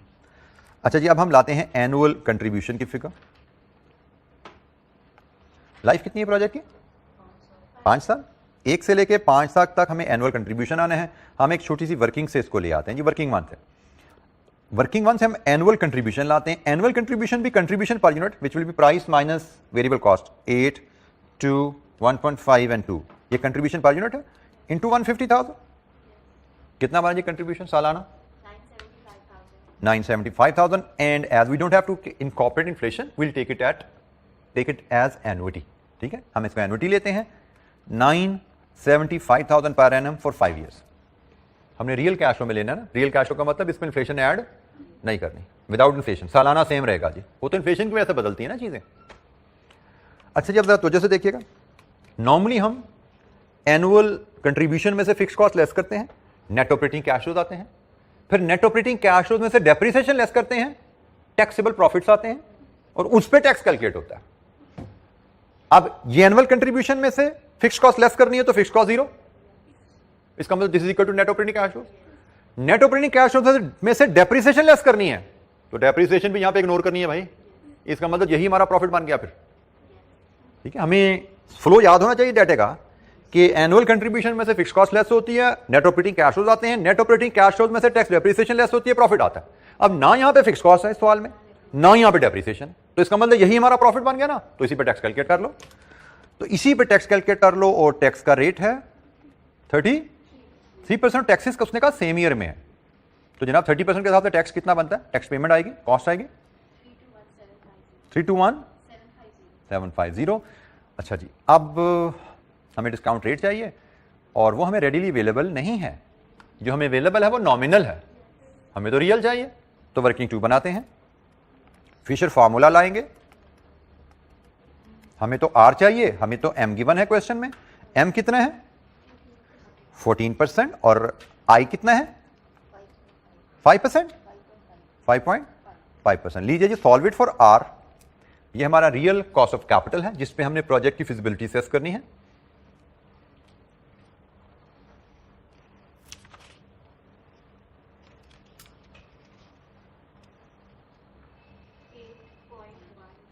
%8.1, तो हम इसको राउंड ऑफ कर लेंगे 8% पे जी। हम जब भी हमारा डिस्काउंटिंग के लिए हम रेट निकालेंगे, अगर वो फ्रैक्शंस में आ रहा है तो उसको फुल परसेंट में राउंड करेंगे, क्योंकि हम टेबल यूज करना चाहते हैं ना, टेबल में तो फुल परसेंट ही मिलता है। 8% ओके है जी, सॉरी ठीक है जी 8%। वैसे एज अ प्रैक्टिस याद रखिएगा, हम नॉर्मली रेट को 2 डेसिमल तक लिखते होते हैं। वैसे एज अ प्रैक्टिस नॉर्मली हम रेट को 2 डेसिमल तक लिखते हैं, तो 2 डेसिमल तक बता दिए क्या 06। ठीक है, हम इसको 06 लिखेंगे। अल्टीमेटली 8% पे राउंड कर रहे हैं, बट एज अ प्रैक्टिस मैं आपको बता रहा था, as a guideline normally this is how we write. तो लीजिए जनाब 8% का फैक्टर लाइए, और 8% 5 ईयर एन्युटी सीरीज है ना, 8% 5 ईयर एन्युटी पीवी फैक्टर बोल रहे हो, फैक्टर बोलो ना पहले 3.993 पीवी। अब लेंगे हम तो ये भी रुपीस में है, पहले आई 2 मिलियन की नेगेटिव जी। नेक्स्ट 893 175 गुड जी। नेक्स्ट 128 475 4747। मुझे शुरू जब किया ना वहीं से पता लग गया गड़बड़ कर गया, पहले आपने फिगर बड़े अच्छे तरीके से बोली, मुझे पता लगा ट्रेड अकाउंटेंट बोला है। 3 पे पॉज लिया, 893 बोला, और यहाँ पे जब आपने 128 पे जाके पॉज लिया, मैं समझ गया गड़बड़ कर गया कोई। आप ये बोलो एनपीवी यहाँ से क्या आई,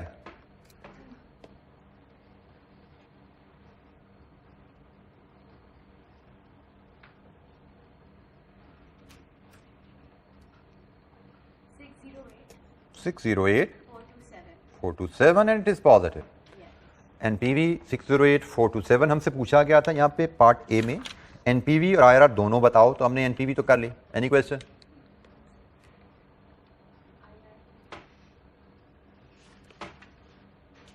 आईआरआर के लिए इसी के आगे 2 कॉलम बना लो। आईआरआर के लिए आप डिस्काउंट फैक्टर दूसरा ले लो 20% का, और देन प्रेजेंट वैल्यू, फिर नेट प्रेजेंट वैल्यू। ये हमने एनपीवी का आंसर ले लिया, और यहां से इसको सॉल्व करके मुझे आईआरआर का आंसर भी बता दो क्या है। मुझसे आप आईआरआर का आंसर भी बता दो कितने % आता है।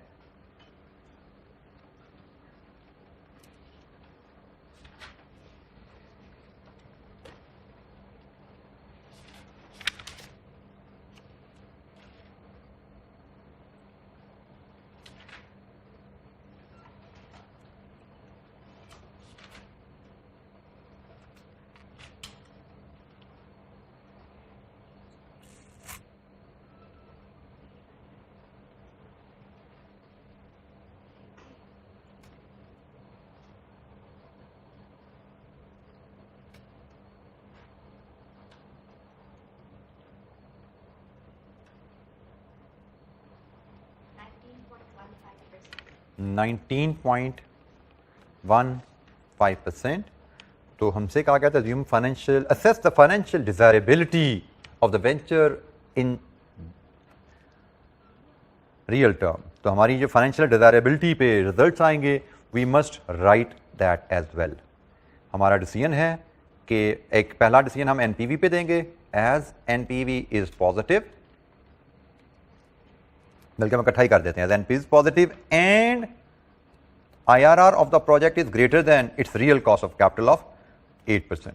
ऐसे ही है, क्योंकि एनपीवी भी पॉजिटिव है और IRR ऑफ द प्रोजेक्ट भी कॉस्ट ऑफ कैपिटल जो कि 8% उससे ज्यादा है, thus प्रोजेक्ट इज फीजिबल। ये हमारा पार्ट ए कंप्लीट हुआ।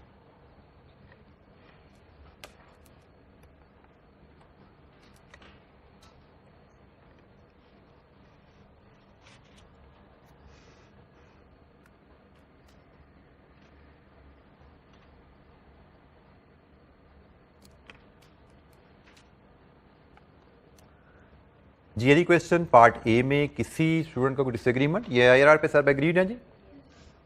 Good.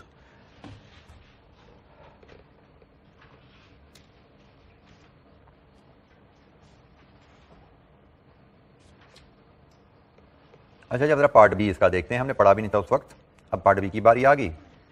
Determine the values of price and volume at which projects NPV become 0।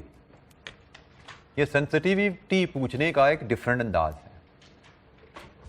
उसने कहा वो प्राइस बताइए जिस पे एनपीवी 0 होती है। हम प्राइस की सेंसिटिविटी जब मेथड 2 में निकालते हैं, वो क्या होता है कि प्राइस में कितने % कमी आएगी तो एनपीवी 0 होगी। अब उसने ये नहीं पूछा प्राइस में कितनी कमी आएगी, उसने कहा वो प्राइस बताओ जिस पे एनपीवी 0 होगी। तो मुश्किल है क्या? परसेंटेज पता लग गई तो अप्लाई करो, प्राइस आ जाएगी। उसने यहां पे ड्रॉप इन प्राइस नहीं मांगा, रिवाइज प्राइस मांग ली है, तो कोई इशू नहीं। बेसिकली प्राइस की सेंसिटिविटी निकालनी है और एडजस्टेड प्राइस दे देनी है। तो सवाल को थोड़ा सा हम पढ़ते हैं तो हमें क्लिक हो जाता है चीज करना क्या है। तो हमें प्राइस की सेंसिटिविटी लेनी है और फिर रिवाइज प्राइस लेनी है। पार्ट बी को बाद में देखते हैं जी। हम पहले कहेंगे यहां पे कि जी हमें सेंसिटिविटी ऑफ प्राइस कैलकुलेट करनी है पहले स्टेप में। और इस केस में चूंकि टैक्सेस इन्वॉल्व हो गए हैं, तो हमारा जो फॉर्मूला बनेगा NPV divided with PV of post tax, after tax कह लीजिए, पोस्ट टैक्स कह लीजिए, रेवेन्यू इनटू 100 परसेंटेज मिलाते हैं। अब एनपीवी ऑफ द प्रोजेक्ट हमारे पास ये अवेलेबल है जी, ₹608,427 divided with PV of post tax revenue. अब हमारे पास यहां पे रेवेन्यू सालाना, क्योंकि एन्युटी है ना, ₹20 इंटू 150, ये हमारा सालाना रेवेन्यू है जी। देखते जाइएगा इसकी कैलकुलेशन, दिस आर सालाना रेवेन्यू। इसको पोस्ट टैक्स करना मतलब इसका टैक्स निकालना है, तो इसको 1 माइनस 0.33 से मल्टीप्लाई कर दो, टैक्स निकल गया इससे। ये रेवेन्यू पोस्ट टैक्स हो गया। पोस्ट टैक्स रेवेन्यू क्या पीवी लेनी है, तो जनाब ये पीवी का फैक्टर है, इससे मल्टीप्लाई कर 3.993।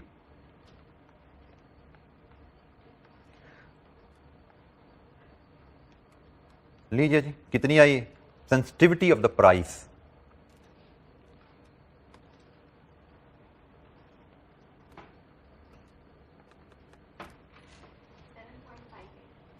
%7.58%। This is the sensitivity of the price.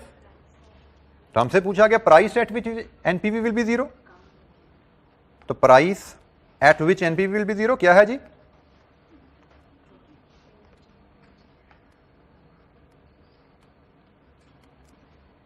क्या है वो प्राइस?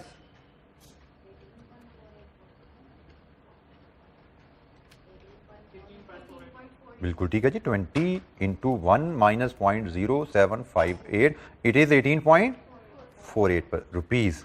सारे एग्रीड हैं जी इस पे। तो सेंसिटिविटी ऑफ द प्राइस क्या था, हम ये बता देते।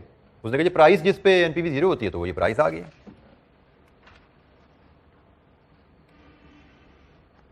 इसी तरह का काम उसने पार्ट बी में कहा, उसने कहा जी वॉल्यूम बताओ जिस पे एनपीवी 0 होती है। तो इसका मतलब पहले स्टेप में वॉल्यूम की सेंसिटिविटी, उसके बाद रिवाइज वॉल्यूम। तो हम सेंसिटिविटी ऑफ वॉल्यूम निकालते हैं, उसका फॉर्मूला रहेगा NPV divided with PV of post tax contribution into 100 percentage में। अब इसमें हमें ज़्यादा सिर खपाई की ज़रूरत नहीं है। इसमें ज़्यादा सिर खपाई की ज़रूरत क्यों नहीं है? क्योंकि कंट्रीब्यूशन की पीवी भी अवेलेबल है और कंट्रीब्यूशन पे टैक्स की पीवी भी अवेलेबल है। नेट कर लो, कंट्रीब्यूशन की पीवी भी है और कंट्रीब्यूशन पे टैक्स की पीवी भी है। आप यहां से ले सकते हैं आसानी से। तो एनपीवी है आपकी जी 4608427 और PV of post tax contribution is, दोनों फिगर्स को नेट करके बोलो जरा।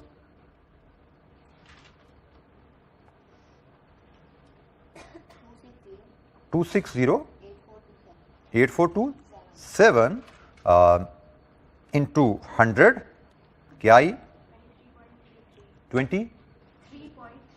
23%। इसकी रिवाइज कैलकुलेशन भी इन केस मैं आपके सामने रख देता हूं, जो अल्टरनेटिवली आप कर सकते हो, लेकिन वो इस वक्त इतनी एफिशिएंट नहीं दिखेगी आपको। अल्टरनेटिव कैलकुलेशन में it will look like ₹608,427 divided with contribution per unit हमने निकाला था कहीं यार है, क्या था कंट्रीब्यूशन पर यूनिट? बोलो जरा कितना? 6.5 into 150,000।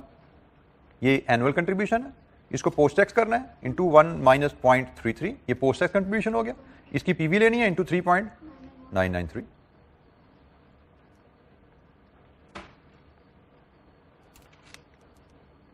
You should get the same answer. यहां से वही आना चाहिए। मैंने बेसिकली पोस्ट टैक्स कंट्रीब्यूशन की पीवी वहां से भी आपको दिखा दी, ले सकते थे आप, यहां से नहीं ली, ऐसे भी ले ले, कोई हर्ज नहीं है। Annual contribution, annual post tax contribution, PV of contribution over the life, PV of post tax contribution over the life. लीजिए जी, ये आ गया। अब हमें चाहिए volume at which NPV will be 0।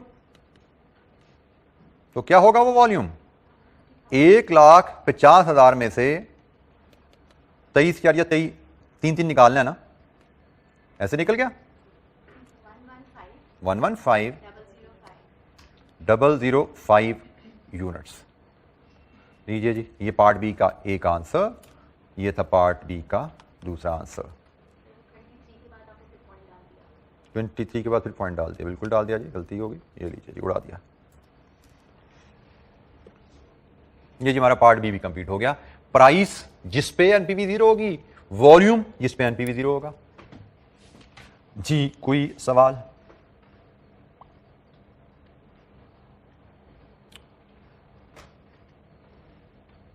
अच्छा जी, आज के लिए हमारी डिस्कशन इतनी ही है। आगे हमारे सामने एक एग्जामिनर क्वेश्चन आ रहा है, जिसमें एक कंप्रीहेंसिव इन्वेस्टमेंट अप्रेजल का क्वेश्चन है with some concept of sensitivity involvement, और उसके साथ ही सेंसिटिविटी पे थोड़ी सी मजीद डिस्कशन भी हमारी होगी सवाल को करने के बाद। मुझे लगता है सवाल के अलावा उसी सवाल की कंटिन्यूएशन में थोड़ी सी डिस्कशन हम और करेंगे। एक एडिशनल सिनेरियो जो हमें क्वेश्चन में आ सकता है उस पर बात करेंगे, और फिर कल इंशाअल्लाह हम एक्सपेक्टेड वैल्यूज़ और उससे रिलेटेड एक और टूल हैं उन पे बात कर रहे होंगे इंशाअल्लाह। तो हमारा टारगेट हो शायद हम कल ख़त्म कर पाएँ ये रिस्क एंड अनसर्टेनिटी का एरिया, या शायद थोड़ा परसों पे एक्सटेंड हो जाए।